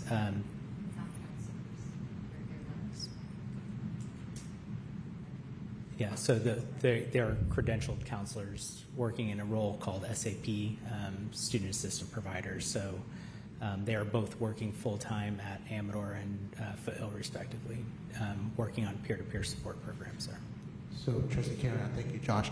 They may be different job descriptions. So we may have counselors who were school counselors that have moved into other positions, but different job descriptions. So Mr. Butterfield alluded to one of the positions, that's the career readiness specialist. Ms. Gates also spoke, or Josh did, regarding Ms. Gates's position in her office of student assistant program specialist. These were counselors who are now in different positions. So I don't know if that may be what you're thinking about.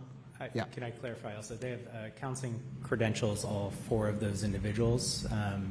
And then all 4 of those positions are tethered multi-funding sources, a combination of grant, a small portion of LCAP, behavioral health grants, and A through G grants, and CCAP grants. So there's a tethering of different funding sources for each of those positions at this time.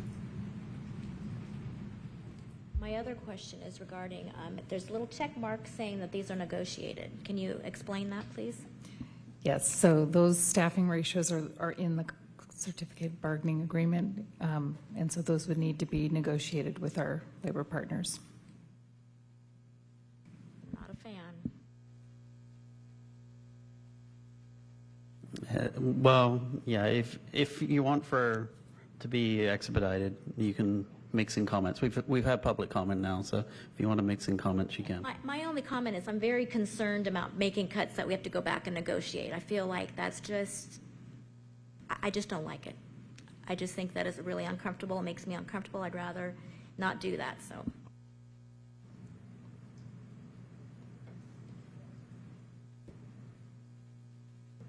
Okay. Other questions? Go ahead, Trustee McCaughey. I apologize if you put this in the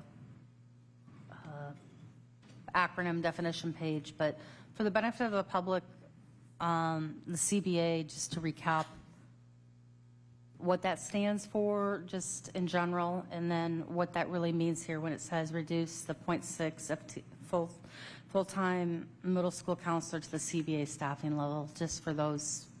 I just want to make sure everyone's on the same page of what we mean by that. CBA is the bargaining agreement with the labor union. Right, but Yeah. so to further clarify, that's what's in the current contract. Correct. Okay, Yes, that's what's in the current contract, and so this would require negotiation to make that change.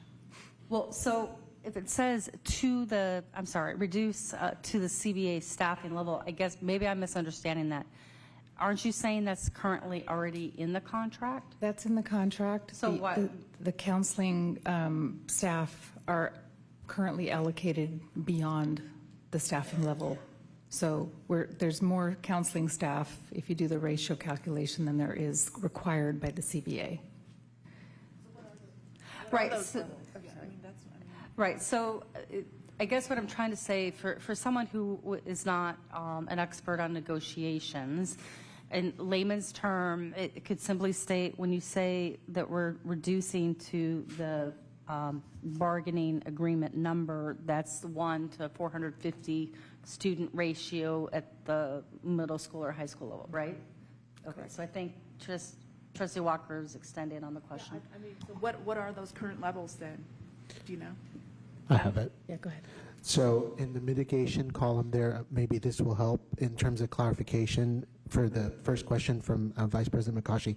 It says counselors would be staffed to current enrollment caseloads per the collective bargaining agreement. This is an enrollment alignment for counselor allocations to the school sites. We would reduce the current 7.40 to 6.80 to align with the 475 to 1 CBA ratio. The number that we used for this calculation was 3,081 enrolled students in middle school.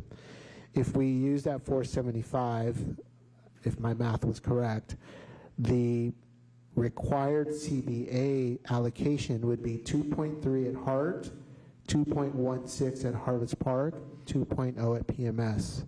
So that is below the current numbers, Hart 2.6, 2.4, 2.4.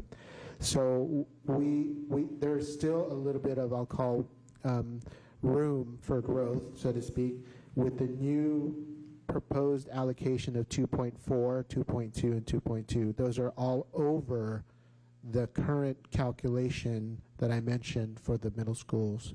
They're over by 0.1, 0.06, 0.2, getting to that new number. Okay, thank you. That answers my question.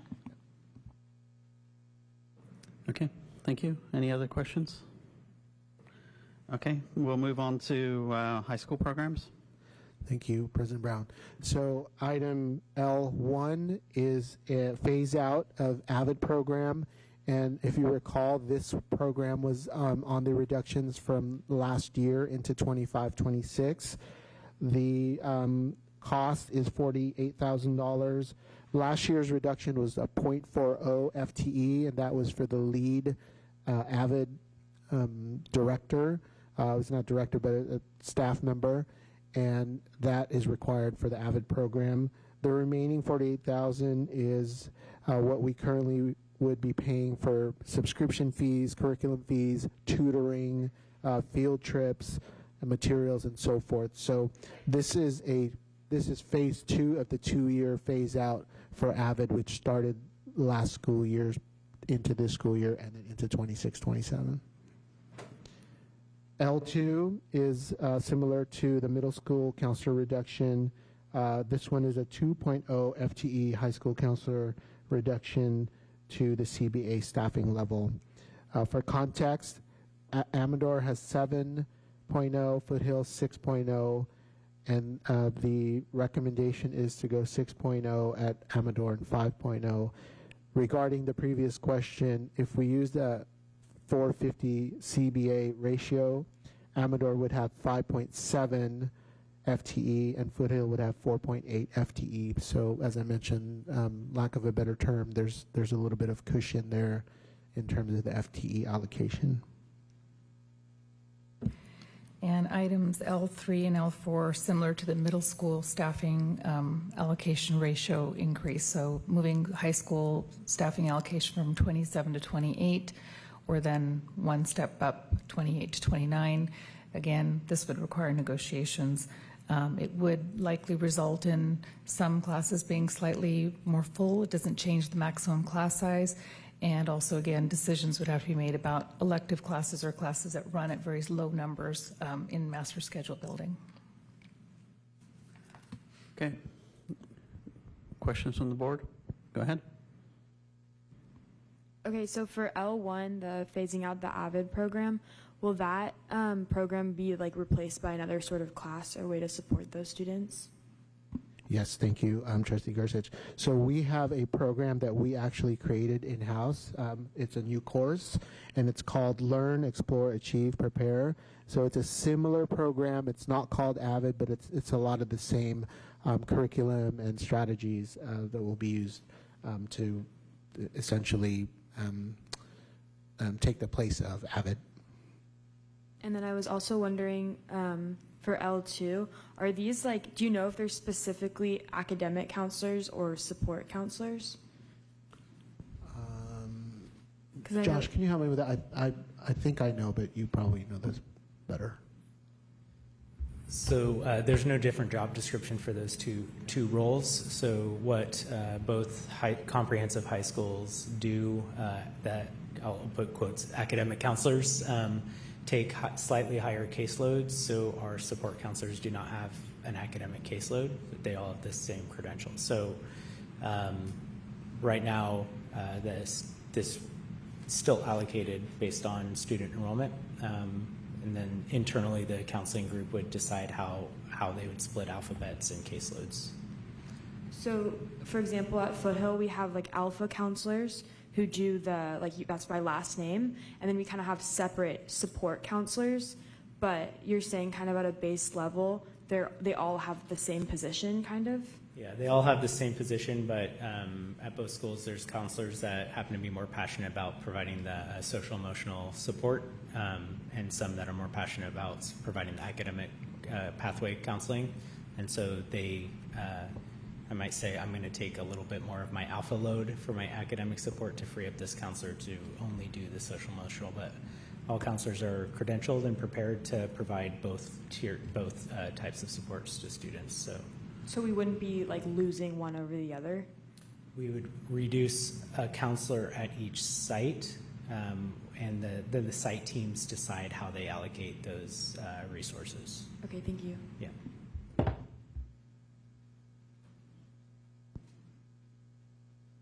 Sorry, Trustee Jones. I'm kind of afraid to bring it up. Last year for ROP, we cut away half of the extra duplication that we had. Have we phased out the second half of that duplication for the following year?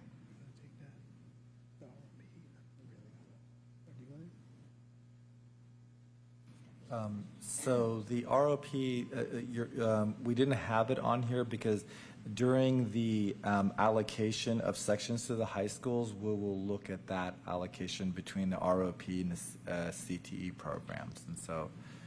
Okay, because I asked because it was extra, so it was like 500,000. We cut it down to 250,000. So if we know that we're going to be getting rid of it because we have too many already, because we knew that last year, well, why aren't we already including it in our budget reduction? Josh, you want to help with that in terms of master scheduling and? So that's part of the FTE allocation. Is that what you're referring to?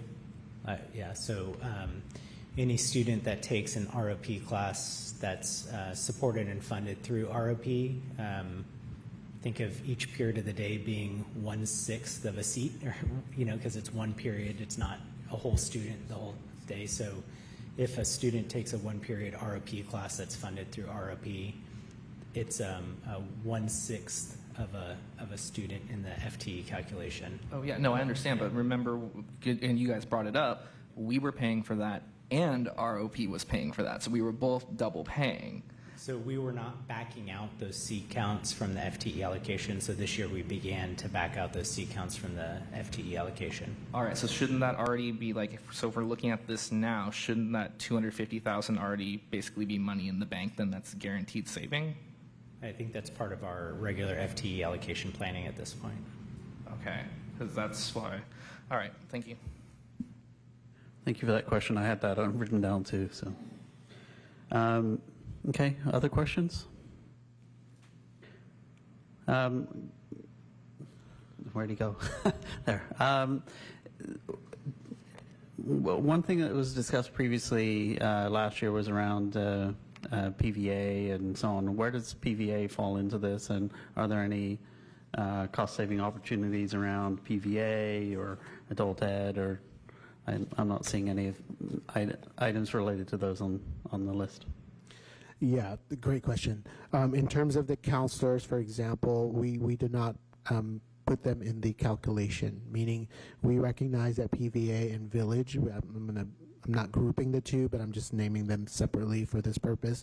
PVA and Village have unique needs, and so the calculation for that 475 to 1 just doesn't make sense. They don't have 475 students at Village High School, for example, in PVA. So we remove them from the calculation and we allocate based on the enrollment.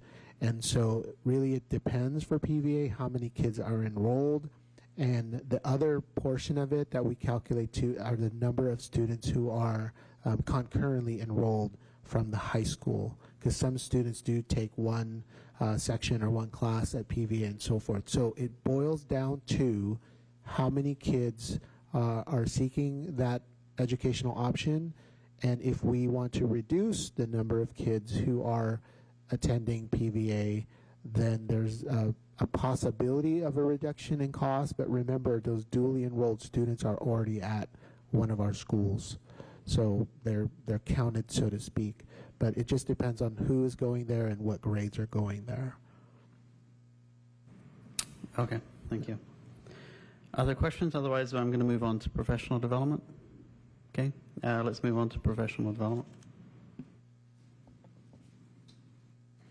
Oh, thank you.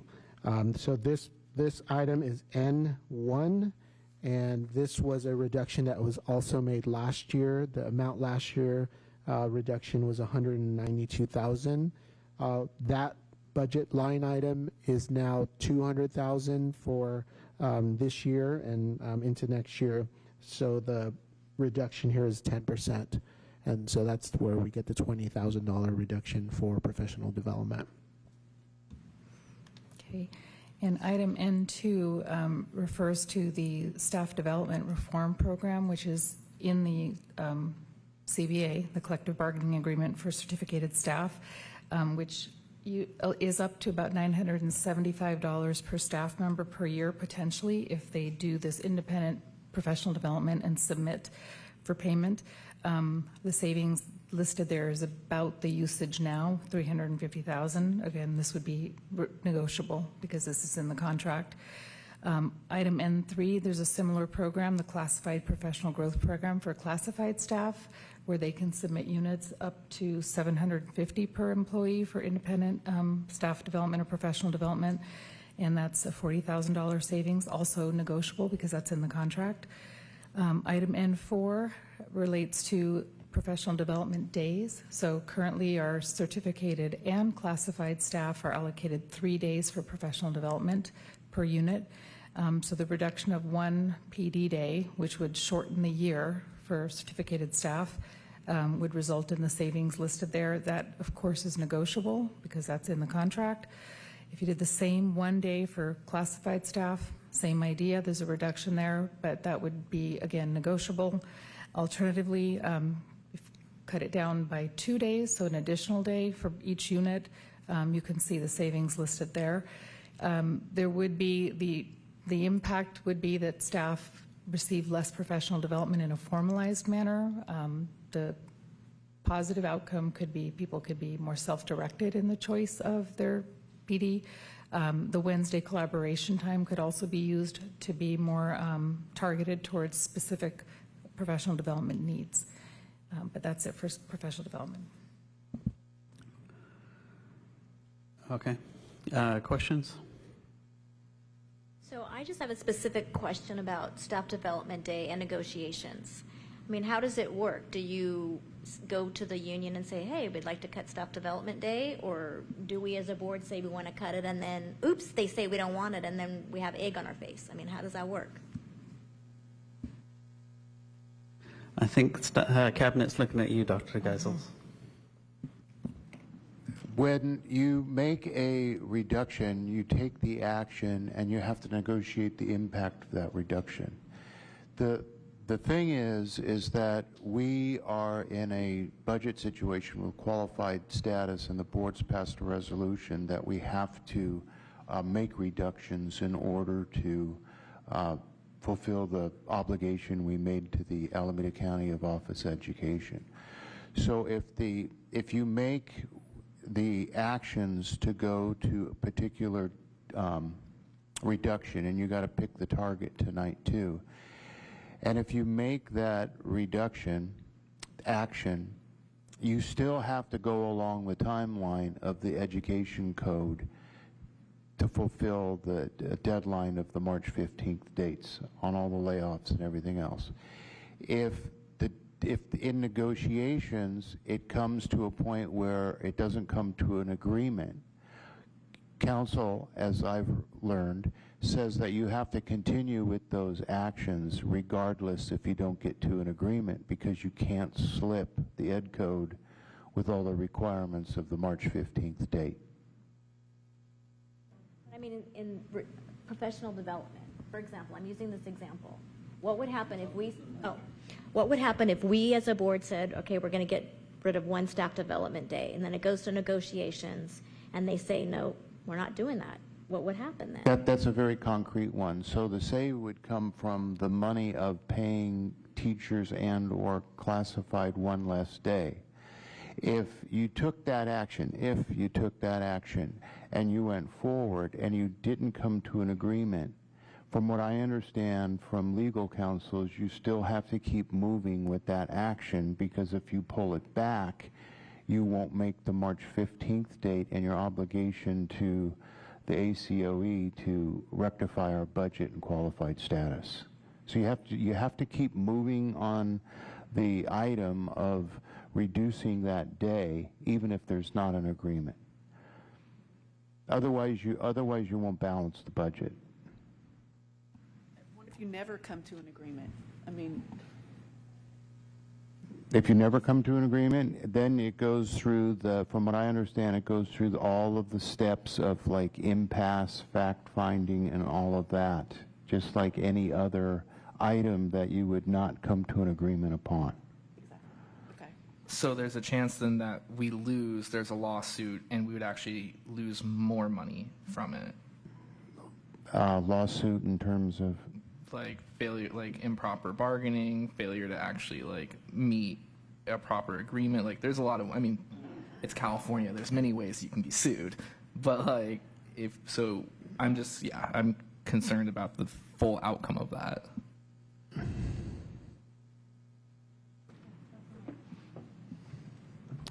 Okay. Let's get through the list and then we'll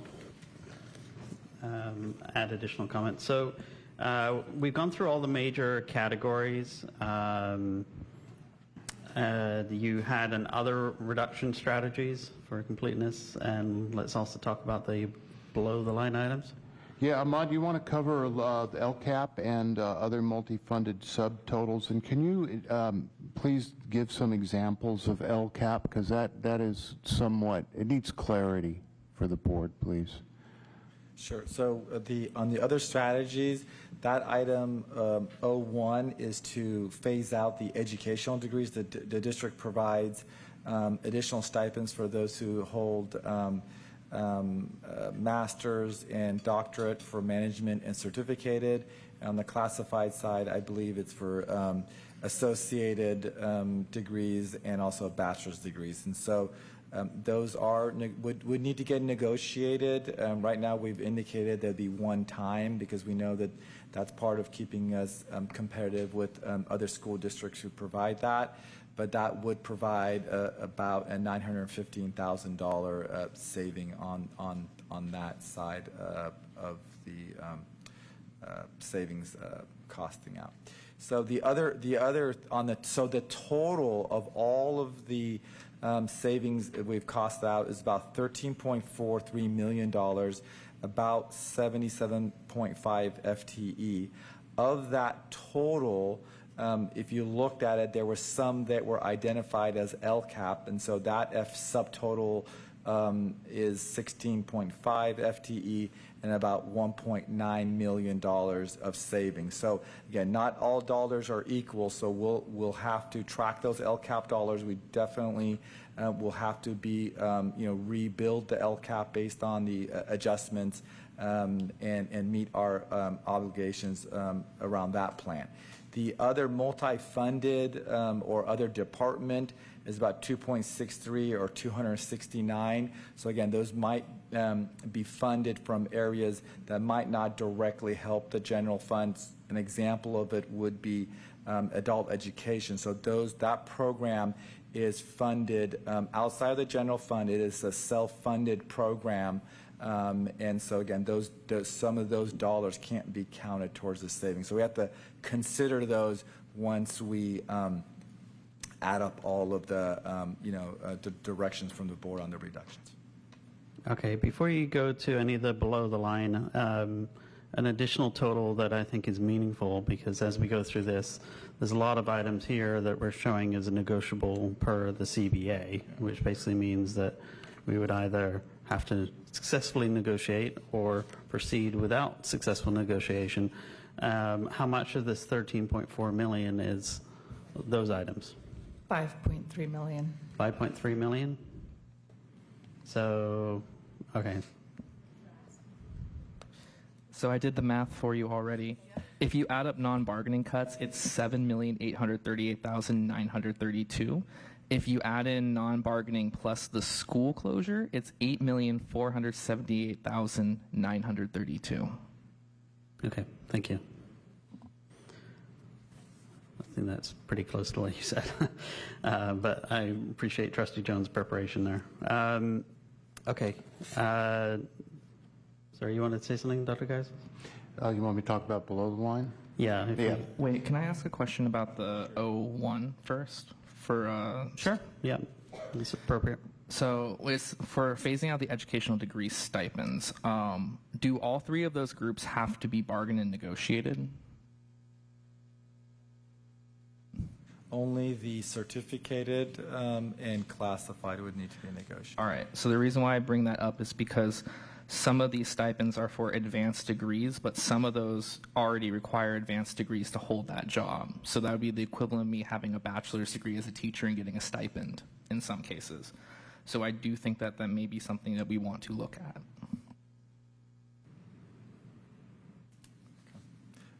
Can you clarify that? Because only the classified receive, because most of the classified positions don't require a bachelor's degree. Now some of them do. No, what I'm saying is, so for example, certain management positions, you need to have like a doctorate or a PhD. It's sometimes within our contract requirement for those. So if it's already the base requirement, why would you be paying a stipend for something that is already required? Because that would be the equivalent of me applying as a teacher in Pleasanton with a bachelor's, but then getting a stipend for that bachelor's when it's the base requirement. Got it. Sure. So the request is, let's see if any of them are required. Okay. I think the further question is split that into an O.1 and an O.2. So we can see the split, please. See the split, okay. Yeah, thank you. I have a question on that one as well. I guess my question is, why is it just a one-time savings? Just for clarification versus ongoing? I mean, because usually the stipends are used to attract people and then they get that stipend annually. So I'm sorry, just please clarify why it's a one-time savings. Any of these could be one time, especially negotiable items could be short-term negotiations, then revert back. Are these annual stipends, or are they stipends when you take the job? They're annual, so they're comparable to every other educational institution. So educational stipends is a standard. So it wouldn't be one time; it would be recurring.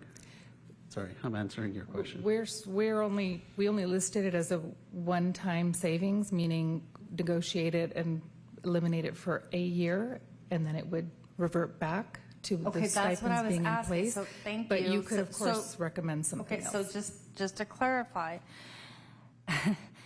let me ask my question. So my question then, therefore, based upon what you're saying, is that this is recommended to it says phase out.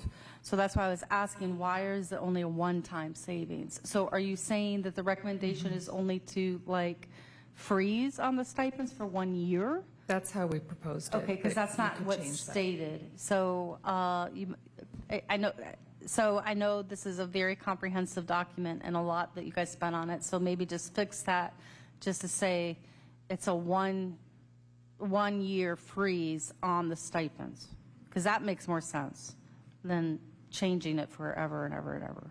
So, okay, all right, thank you. Yeah, I'm a bit hesitant to do anything. Well, the problem with one time is you create a balanced budget and then now suddenly you're $900K unbalance the year after. That was my only hesitation with one-time stuff, just so we're clear. Okay, well, so then then why don't we go to the end and we can discuss our recommendations for that item on whether it Yeah, should be that's fine. one-time versus ongoing. Okay. Okay. Any other questions on the other reduction strategies? Okay. So let's talk about the below the line, which was elementary school and salary. Yeah, this has come up a lot, and when we in our listening to input, and I wanted to put this down. I want to be really clear here. Below the line means these are not options; they're just analysis, and to show that we looked at them. One is close an elementary school site. It seems extremely low, $640,000. Now, when you close a school site, you do it a lot because of economies of scale. They get down to the point where they're just really expensive. You've seen school districts in around the Bay Area that didn't close schools, and it's just too expensive given the variable costs of having a principal, custodians, keeping the lights on and everything. The economies of scale gets just too expensive. So if we close the school, just doing very simple math, we would save about $640,000, and mostly on labor, energy, lights, water, and things like that. Where it really makes sense to close a school is when you rent it out. When you lease it out, you make revenue, and you can make millions on that. The issue with that, or I should say the challenges, which I think are significant, is one, we're in a really weak lease market right now. We have the district office, we're going to lease space, it's commercial space. When you lease out a school, you tend to get a school that comes in, and that brings up a couple of risks. One is a private school that could be a direct competitor in terms of enrollment, right? And then the other one is with Prop 98 and the advantage of a charter school to come in. And a lot of times what happens when you close a school is a lot of people are upset, and those things have a tendency to increase. So I think with the risk of the reverse happening, losing enrollment, and not getting that much revenue, and only on the margin saving $640,000 of variable cost, I thought would be at least worth explaining to you and being transparent to the public about it. The other one, the last one, and again, this is not an option. I was thinking about, in the order of magnitude, how much are we really cutting here? We look at absolute dollars in terms of the 10 to 13.5 million, but what does it look like in terms of the size of the cut? And again, I am not recommending this. None of these are recommendation, and it's surely not an option. But you hear all the time organizations saying they're taking a 10% cut in employment. They're taking a 15%. In the total of the 13 million, it's about across-the-board cuts of all salaries of about 8%. And I just wanted to give you that get up on the balcony and perspective. It has no agenda other than a relative measure to look at the size. So these are options. These are options. They are not recommendations. We are all ears about doing further analysis and taking your direction to do that further analysis, and we look forward to it. I think the clarifying questions were outstanding. And what we want to do now is, I'm going to turn it back over to President Brown and really, get our pens out and start writing things down. Now, in terms of a timeline, we were looking at the possibility of, remember, you're going to weigh in. Let me just say simply, too, I'm not looking to take anything off the list right now, because what we want to do is like what we did last year, is you do your individualized pre-work, and then you come back and start that with the discussion. So what I'm looking at is coming back with data, comparables, benchmarks. A lot of those have already been talked about. Maybe some increases in some added to the list. And then we could probably do that, I'm thinking, I think it's going to be a lot of robust direction. We probably could get that analysis done and then revisit the list. I'm just speaking out loud here to everybody. Revisit the list next Thursday night in our general meeting, and then after that, you would have a leg up to be able to do the homework on the individual spreadsheet. We could turn that around and have our special meeting on October 30th, and then that would be really substantive discussion about narrowing down what you want to do. So why couldn't we have our homework now and do some of it on the 23rd? It depends really, and we can call it an audible tonight, or I can debrief with cabinet and the president and vice president tomorrow. It really depends on how much time we need for the analysis, how much direction you give us, because we got to turn it around, and then you have to have time to actually do the homework. If we can do it, Trustee Carrion, that would be great.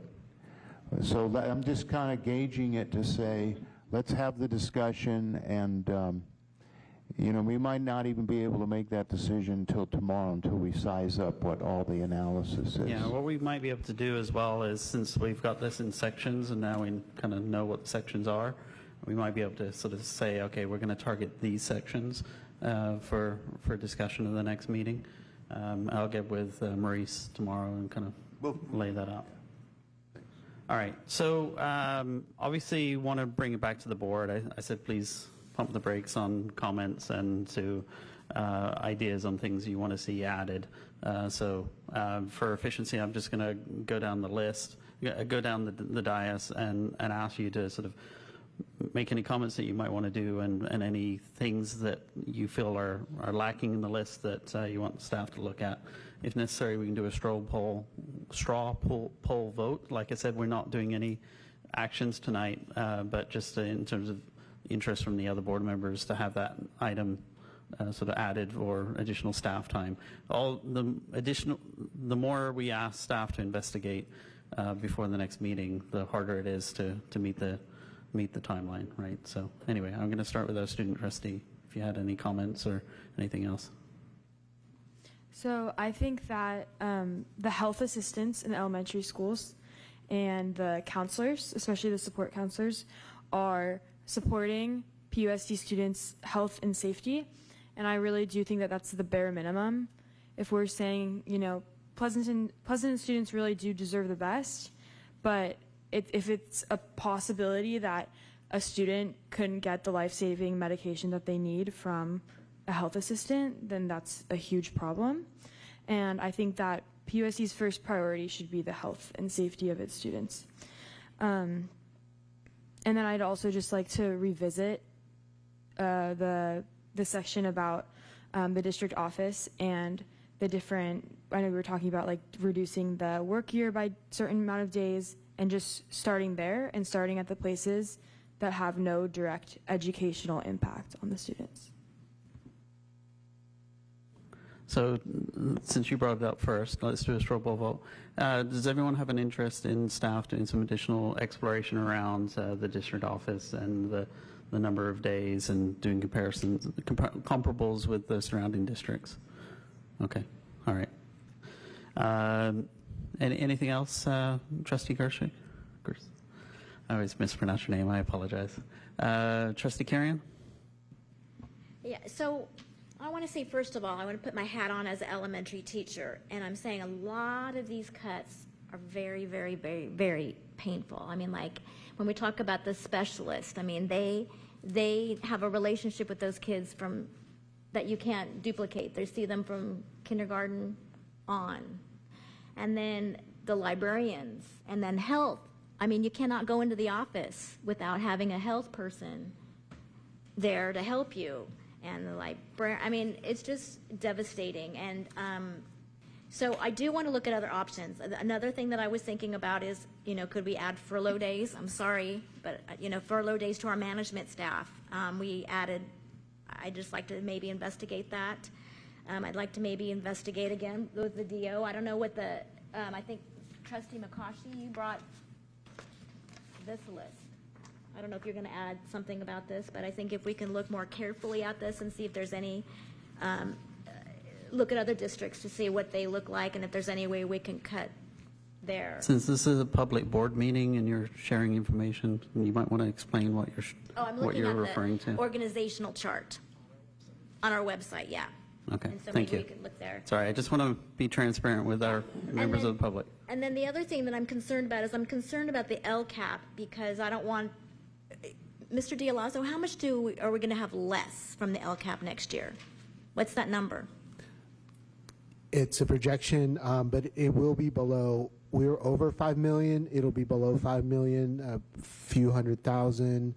I don't know, Ahmed, if you have a closer It's not the number. 1 million here that we're asking that you put on there, is there? We can come back and give you an analysis based on increased cost and lower, projected LCAP dollars, what that delta is. Yeah, because I don't want to cut more than we have to for the LCAP.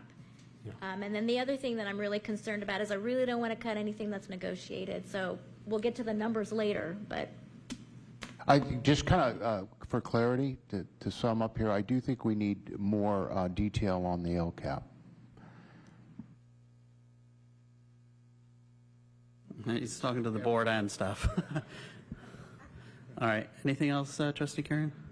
Okay, Trustee Jones? So I brought it up earlier tonight, the fact that Livermore is $1.5 million less and Dublin is $2 million less than us for office management certificated.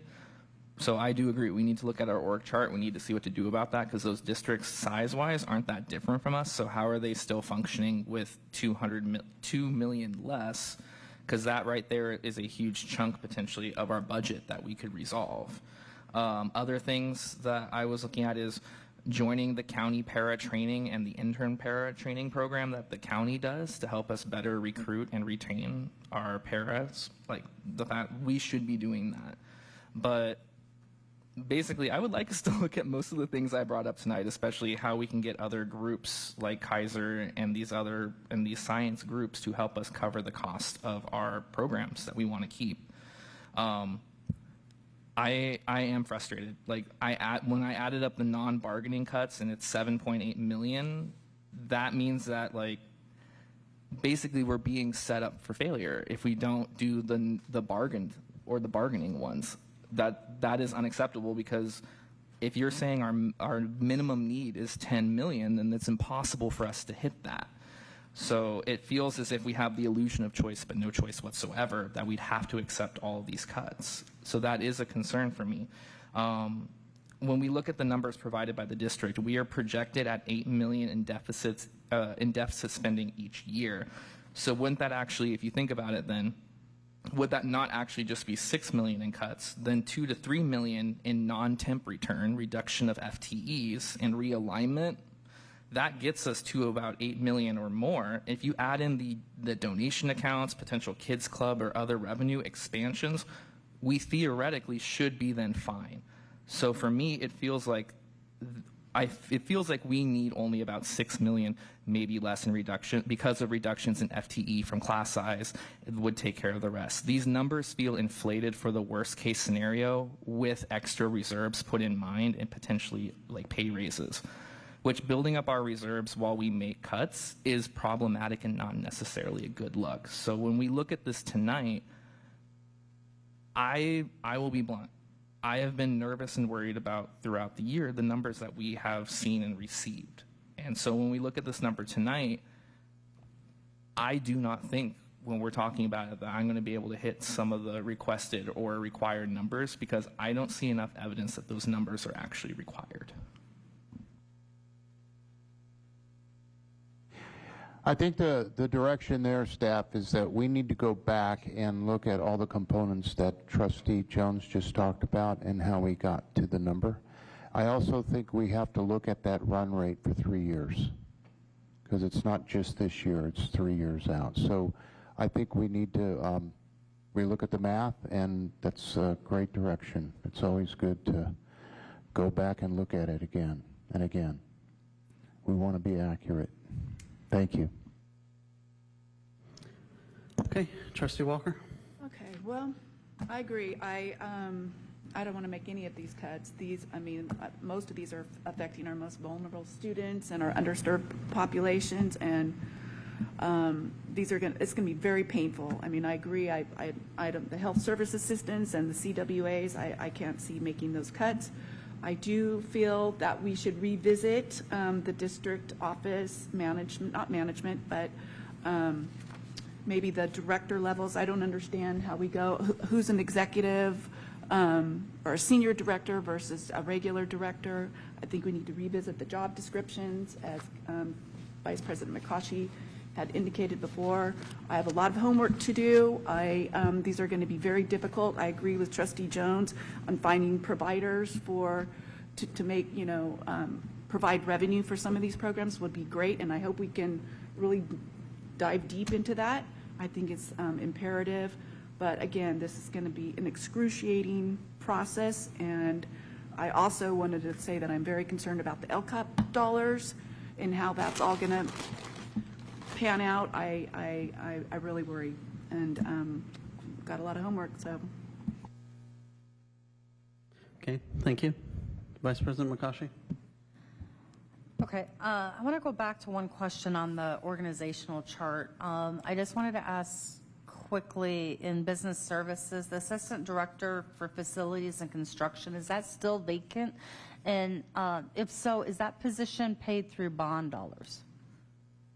Yeah, that position is not vacant, and it is paid through bond dollars. I'm sorry, it's not vacant?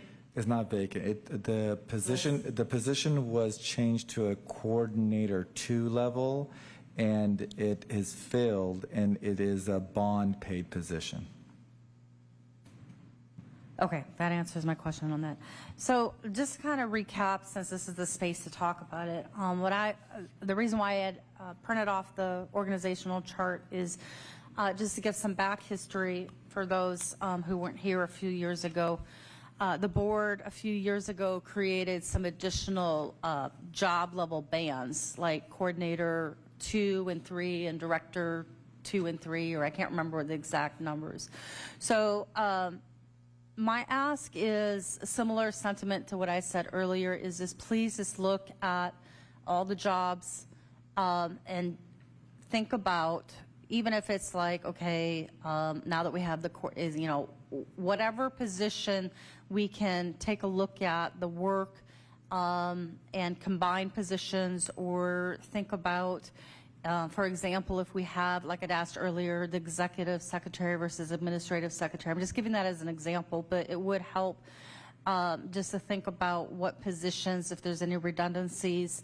But that said, I do appreciate what you put forth thus far, because that is some of the general themes that we were asking to do, so I appreciate that. In addition, I do have a question about, in terms of, I was looking at the list of additional things to consider. A clarifying question I would have is, have we looked at any other programs? The two programs that were presented to us for cuts was AVID and our outdoor ed. And so my question just would be if there are any other programs that we need to look at to shore up with the staffing. I'm really struggling with some of the positions that have been put up here, but similar sentiment to the fellow trustees. For example, if there is a position where the general dollars will be cut, but it'll be supplanted through another grant, that will help us understand how we're making the cuts. And the example we gave earlier was the parent liaisons. So in other words, if the position will still be in place, it'll just be funded differently. I think we should understand that, because that might make a big difference. We might be saving $1.5 million through the general fund, and it's being paid through other funding sources, similar to what Trustee Jones already stated for future partnerships, but maybe we already have those funds in place. It just needs to be outlined as we're going through the budget cuts. I think you guys know it all. It's just having us understand it. So that said, I had highlighted this earlier. I think my biggest point would be when you come back in terms of any other considerations for cuts, I don't want to be here again next year I really don't. Because we were here, 7 months ago, and now we're here again. I don't want to be here in another year and having someone else come up to the podium defending their job that was saved this year, but then we have to cut. So that said, my question would be, some of the positions that were presented here for potential cuts, and I'm just putting this as an example, the coordinators for operations. Now, we had that highlighted last year, and we advocated for that position. Now it's been brought forth, but that makes me question, what are some other positions that need to be considered, or can we do hybrid? I don't know. It's just, I just want us to think about how can we spread the wealth, and just in general, I would prefer that we preserve positions and maybe just have the capacity of them differently. And the reason why I say that, on a personal level, I'm a certified art teacher. Elementary art was cut here in Pleasanton, I think in the 1990s, and never came back at the elementary level. So that said, the same token, I feel very passionate about whether it's we're looking at PE, or we're looking at science, or we're looking at music. How can we look at these programs to save them so that the students have some exposure? So that would just be a comment. Can I also add one more thing? Instead of reducing travel and conference budget, can we freeze it for a year? That's my other question. Thank you for the reminder. I think I said that in the beginning, but yeah. Okay, I guess it comes to me now. Sorry, getting a bit of an echo. So just thoughts from me is, as a board, I don't want to be from the dais debating the number. If trustees have a concern whether the number is really 10, set up a one-on-one with Ahmad or with Ann and go through it. Because we all need to be on the same page. If we're, to Trustee McCaughey's point, I don't want to be here next year reducing again and having to, we need to get to a balanced budget. We've been, I think, deficit spending for what, 9 years? I can't remember the number that was mentioned earlier. And we need to get to a balanced budget and take accountability for the district finances. And then, and only then, could we potentially go to the public and say, for ongoing maintenance of the budget and investment in the community, we might need a parcel tax, right? So, but that is something in the future. That is not going to save us, and so I apologize for bringing it up, but I'm saying we got to make sufficient reductions to get to a balanced budget. The other thing I will say is the reserves, even though they may be 5 or 5.5, I think was one of the public speakers, that is locked up at this point. So let's not, we can allocate the, we can draw that down by applying it to one-time funds, which may provide some relief to the general fund, but that is locked down. That is not touchable. And we as a board chose to lock it down in order to dig ourselves out of the 0.5 or 0.49% reserves that we were at, right? So we did a one-time thing, and the consequence of that is we had to designate where that money, what that money would be spent on, right? So we've got the $7 million stabilization, we've got the books, et cetera. And so some of those expenses could, the reserves can be drawn out by applying those one-time expenses. But that, again, is not money that's going to save our recurring expense problem, right? We have a recurring expense problem. That's what deficit spending means. It means that your expenditures are exceeding your revenues. And there's a lot of reasons why expenditures are exceeding revenues. That's partially because we're an organization that's 85% salaries and benefits, and our expenses have been going up. There's a lot of uncontrollable expenses that have been going up for us, right? Everything from facilities to insurance to everything else, right? So anyway, so my request would be any board members before the next board meeting, if you have any questions or concerns around the number that we're targeting, meet with Ahmad and his team. He'll make the time for you. I'm speaking for you, giving staff direction and speaking for you, but I don't want to be debating it. And so anyway, in terms of homework, so we will start with the list. I think staff has direction on additional items that we want you to consider as a board. Hopefully you got enough of that. One thing I will add to the list that I didn't see on here was things like electives. Right? I can't tell if we have a lot of additional electives, if we can reduce the number of electives that we offer our students. I hate to say it because that has a student impact, but if there's certain classes that are not meeting the class sizes, can any of that be reduced? I didn't see any mention of that because that's something that we could potentially make a decision on as a board to reduce the options that we're providing our students in order to stay within the confines of the existing contract and reduce the FTE associated with eliminating some of those options. So I don't know if that's the case, but I don't see anything of it here, so I'd ask that if you can investigate that.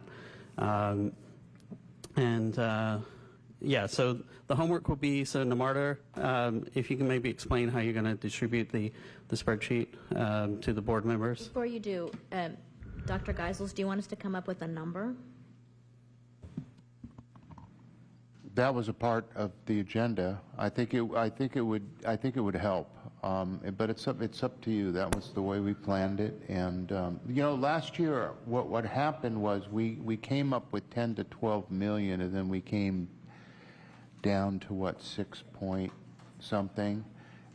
I think it might manage expectations to look at a goal instead of kind of like, you know, going back and forth along the way. But I bring that up with you. Can you go back to the original slide that shows the visual, please? Yeah, let's go back to that one. And by the way, we did that optimal reduction as an example. That's not a recommendation. Okay, so you're saying the minimum according to staff's data, which every trustee has the option to set up a one-on-one with the modern team to agree on that 10 million, but based on a 10 million minimum and a 13.5 million maximum, what should the board be targeting at this time? So any opinions? Well, again, I think it's really hard to target 10 million when only 7 million are not negotiable. I mean, I think 7 million is reasonable because I don't want to be negotiating things on the dais. Okay, but last year we started out with a goal of 10. We said we don't want to cut anything other than the bare minimum, and we did 6 point something million in cuts. And we're back here again with a $10 million number. And what happens is you do not cut in a particular year, that carries over to the next year, right?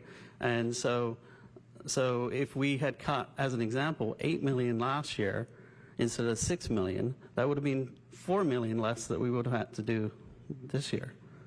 Can I just make a comment? Yes.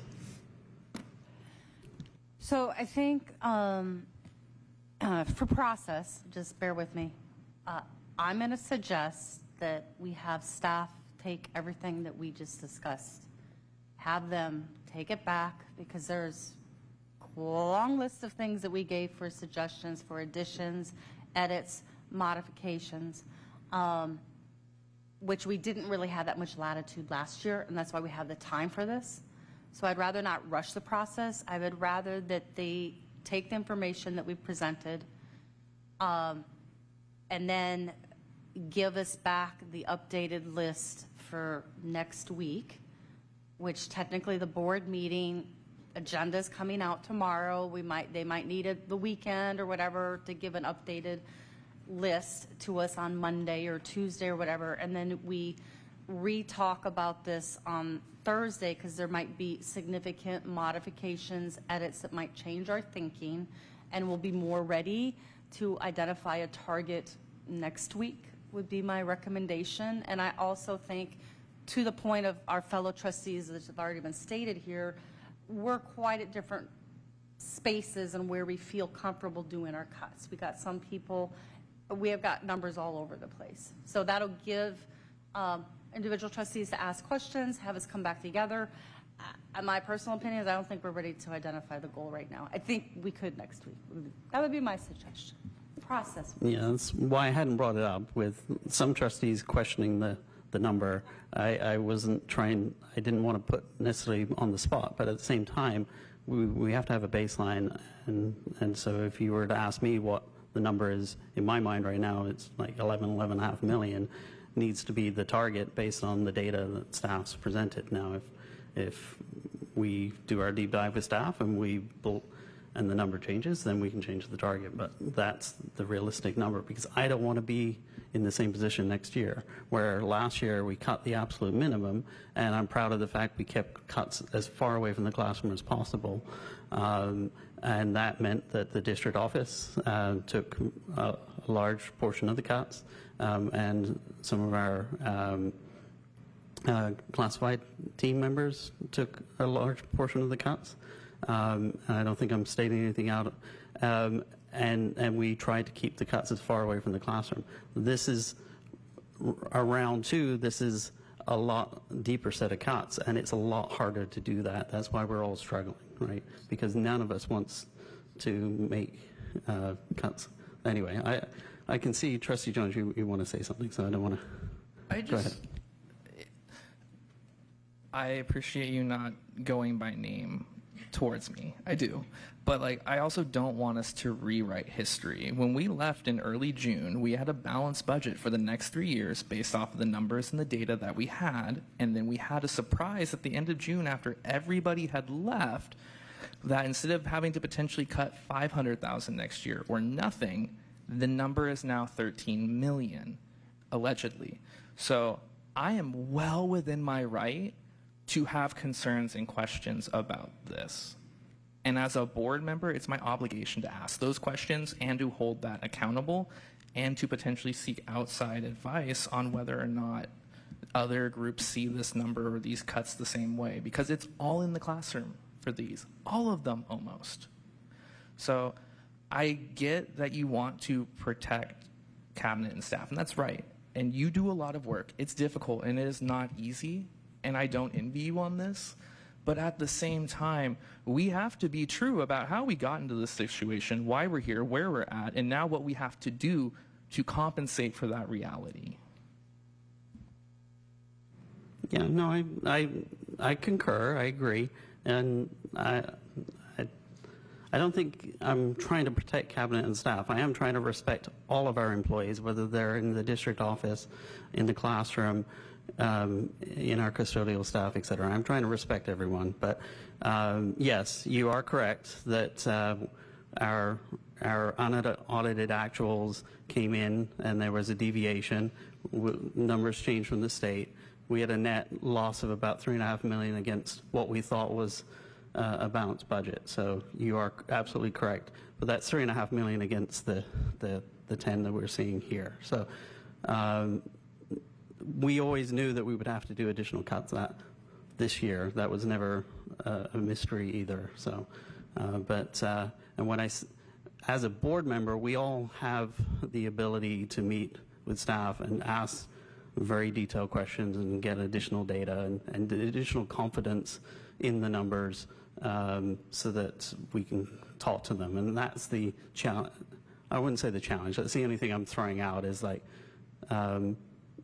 we, as board members, we can ask whatever questions we want of staff, and they'll make the time because this is that important. And so I want you to, as a trustee that I value, and I value your opinion, I want you to feel comfortable that it is indeed 10 million, and that you have access to the resources that you need to gain that confidence. So if I could just interject. Trustee Carry-On, you and I, this is our 5th year on the board. 4 of the 5 years since we've been trustees, we've been deficit spending. I mean, we just have to remember where we came from. We've been kicking the can for a long, long time. And then we talked to prior trustees, and they are talking about the systemic challenges that we had way back in 08 and 09, and some of the challenges we had then. I'm going to say it again and again. We have to do the systemic strategic changes and think long term. And so the reason why I say that is and I don't want to point fingers. I don't want to say it was the past superintendent, it was the past HR person, it was the past so-and-so. It was all of us. It was the past board. So we have to own up, and this is where we're at, period. And I want to stop the blame game. So that said, we approved the COVID spending. We approved keeping some of those positions for multiple years and paid through the general fund. We approved a lot of other decisions, and we have to own it now, on top of whether we had variance or not. So that said, I also have been sitting in this seat where I was pushed into a decision where I wasn't ready to be there. And so what I want to say, once again, we all have to stick as a board to make a commitment to what that cut amount is. And if we are not on the same page of where we're going to go, it's going to be a very arduous process. So with that said, I think we need some time, absorb this information, and we come back. And I am confident that as a board now, we will listen to each other, we will hear each other.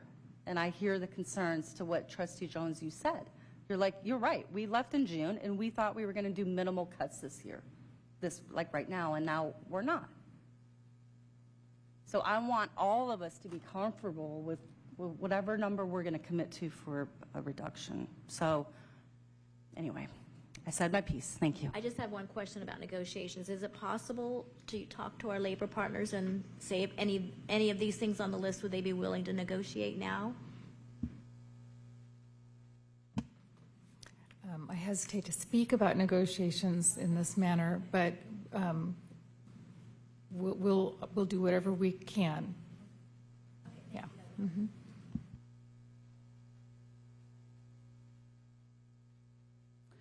Okay. Let's get back to the homework. Do you want to explain how you're going to send this spreadsheet to the trustees? Are you? I think they have to make modifications before they send. Yeah, I know. So when do you plan to send this? How much time do you need to make the modifications, and when do you plan to send the homework? Will you be sending separate Excel spreadsheets, and you want them returned to you by a certain date? Like, I think what we were saying is that they're going to revise the list, and we're going to bring it to discuss and finalize at the next week's meeting. So we'll get the homework next Thursday. Yes. That's what I mean. You know, very clearly on the slide it says TBD when we're going to have the homework, and part of that, Gage, I said at the beginning, was listening how much analysis we have to do and how much direction we get. I really want to go deep in the analysis, you know, comparatives, not only like with district staffing, district office staffing, but how does our programs compare to other programs? I think we need to look at a lot of things. So I think rushing that to next Thursday is not going to kind of give the comparables and information and data that we want. So what my reflection is, listening to everyone, would be that we come back with a full analysis at our regular board meeting next Thursday night. We specifically made the next board meeting truncated, very small, so we could have closed session, a short regular board meeting, and then this as an agenda item. So we can give this not 5 hours, but a good 2 hours, and then staff can turn that around, and then we could do our homework, your homework, for the following week, which would be October 30th. And actually, that's right on the timeline. okay, so my request would be when we do that, though, we do kind of a delta. So we've spent 4 hours tonight excluding public comment, we spent 4 hours going through this. So if we can clearly identify what has changed or what has been added to the spreadsheet. And Yes, we can do that. Do a very focused presentation rather than go back through the list. I'd appreciate it. That's a really good point. So checking for understanding, we won't go back on ground we've already covered. We'll show the difference between what the existing list is tonight and what's new, as well as give you all the analytical data about things like comparables. Yes, thank you. Any other requests from board members? Does that pretty much cover it? Okay. All right. With that, no other business tonight. I will call this special meeting closed at 9:33 p.m. on Thursday, October 16th. Good night.